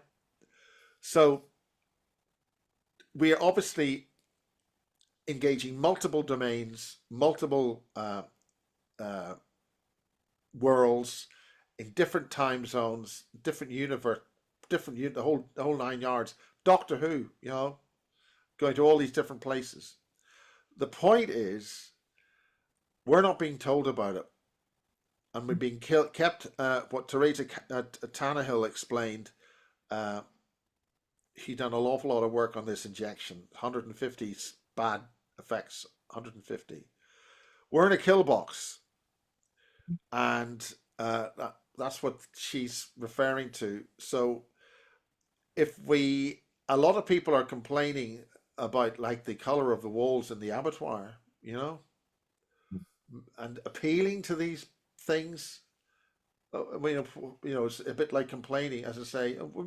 I don't like the color of that wall. You're about to be made into sausages. I think we've got a narrow opportunity to correct this problem, and it must be executed with extreme prejudice. Otherwise, we're toast. Mm. And on that, I'm going to leave you. Yeah. So thank you for coming on, Miles Johnston, for everyone. And how can people reach you? What are your websites, your social Okay, media? I've replatformed as Basis TV, and the gateway website for that is basistv.org. The videos, all of the videos, we've been uploading that, so it's an easy way to find all these things together on easy to find thing, and that's basistv.com. I'm still on YouTube on the Basis Project Censored, because I just want YouTube to know that they're censoring. Anyway, it's still there. I still load on it. There's a shipwreck of a Basis site called Basis Restricted. There's a lot of stuff on that, and a lot of the early stuff. I've got a whole lot of VHSs here and American stuff going back, Jordan Maxwell stuff like that. And a lot of that, some of that's on Stepping Stones for Awareness on YouTube. I'm on Rumble as the Basis Project. I'm on Brighteon, support the people at Brighteon as the Basis Project. And I'm on Butchute as the Basis Project. And a lot of that synchronizes with what's on YouTube. But, as I say, YouTube's a lost cause. At any second, you could lose everything. And it's when I look back, and an awful lot of the stuff that I did there, it's a crime that they took it away. He said in a Belfast accent. Do you know what I'm saying if I say that to you now, Sean? Yeah. Right. Yeah, and do you have any more your books or events you're having come up? We've just done the last one of the year, Basis. When I put capital Basis and a year, that's for the seminars. So Basis Capitals 2014 is for the year 2014, and I'm trying to build it up as a searchable way of finding stuff. We did a whole lot of stuff with the Amash project, which was a fantastic thing. That was a car crash. That was a car crash in slow motion. It was a great thing that could have happened, but I shot all that, so I gateway all that stuff with a lot of those interviews and stuff. There are some people who still don't want the material back up, but that's up to them. They've got the copies; they can put it up if they want. Next year, I'm going to figure out where we're going on this. Things are moving very, very quickly, and I think we've got to. There's a possibility of doing some kind of a road show. I've been talking to Lucy Wyatt, who's an Electric Universe person. She's talking about putting stuff on a big farm there with a big sort of stage there, and so we get a lot of people going to that. But there's a case of bringing Muhammad to the mountain, or bring the mountain to Muhammad on things, and so whether it's worth trying to do some kind of a road show. But the point is, the younger people need to know this information, and they need to. That's your generation. Sure. And they've got to know that. And the rewarding thing is that you know so much more stuff, and that's brilliant. And get that out there. Get that whole range of multiple information out there or in there. I mean, I was talking to some parents had a very young daughter. I think she was about 5, and she wanted to ask me a question. So his father said, "Yeah, okay, ask him the question." And she wanted to sort of. So she asked me, "Miles, where do we come from?" And I knew that she knew that she knew that I knew. She knew the answer. She knew we come from the stars. She just wanted to know if I knew that we come from the stars. And that's a 5-year-old. So they are our next generation, and we need to protect them. And we have an enemy which is seeking to take them out. And as I'm technically speaking born in the 50s, late 50s, so I'm a boomer, baby boomer. We have to sort this problem with extreme prejudice immediately, because we have to secure the future of these great children which are born, and so many damaged now with this attack, this bioweapon attack. And we got to reverse those effects and sort that problem. And we don't say how we're going to do it on a bloody internet. Sure. To quote the late, great John Lear, when he told how Bob Lazar got into a lot of trouble bringing John Lear out to see the test site. I think that was March 1989, I think that was.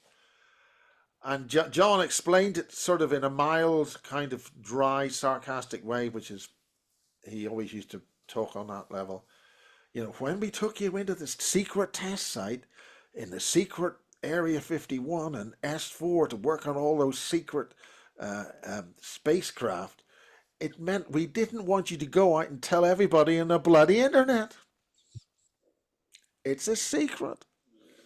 I think he said it a little bit better than that, but we've lost a lot of good people in the last couple of years, so yeah. Live long and prosper. I'm going. Nice. That's probably some secret Masonic symbol, you know. Actually, it's the basis logo is stop transhumanization. That's what that's all about. Okay. Do you have anywhere you can donate or people can contact you and events coming up?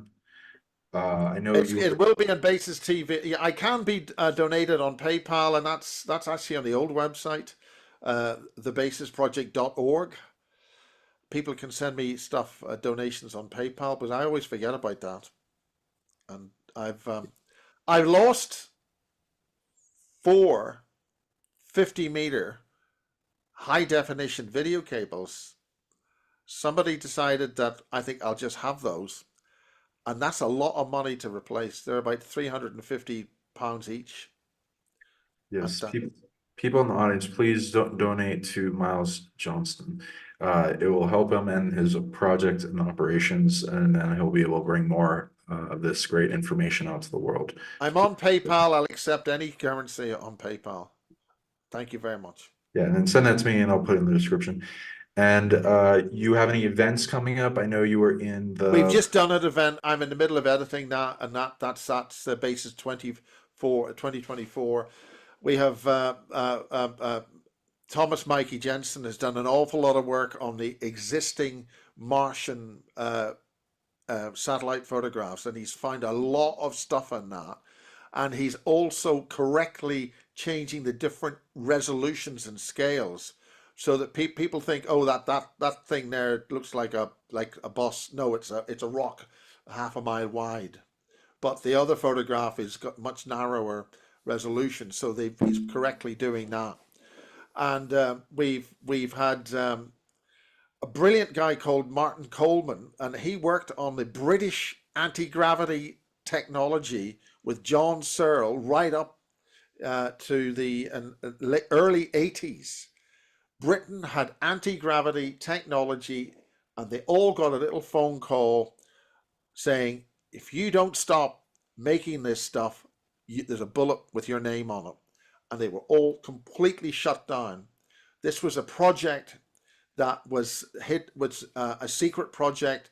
None of the manufacturers and businesses wanted any publicity on this. They were working on saucer anti-gravity technology, knowing about the German stuff. And all of that was shut down because Britain didn't win the war. Okay?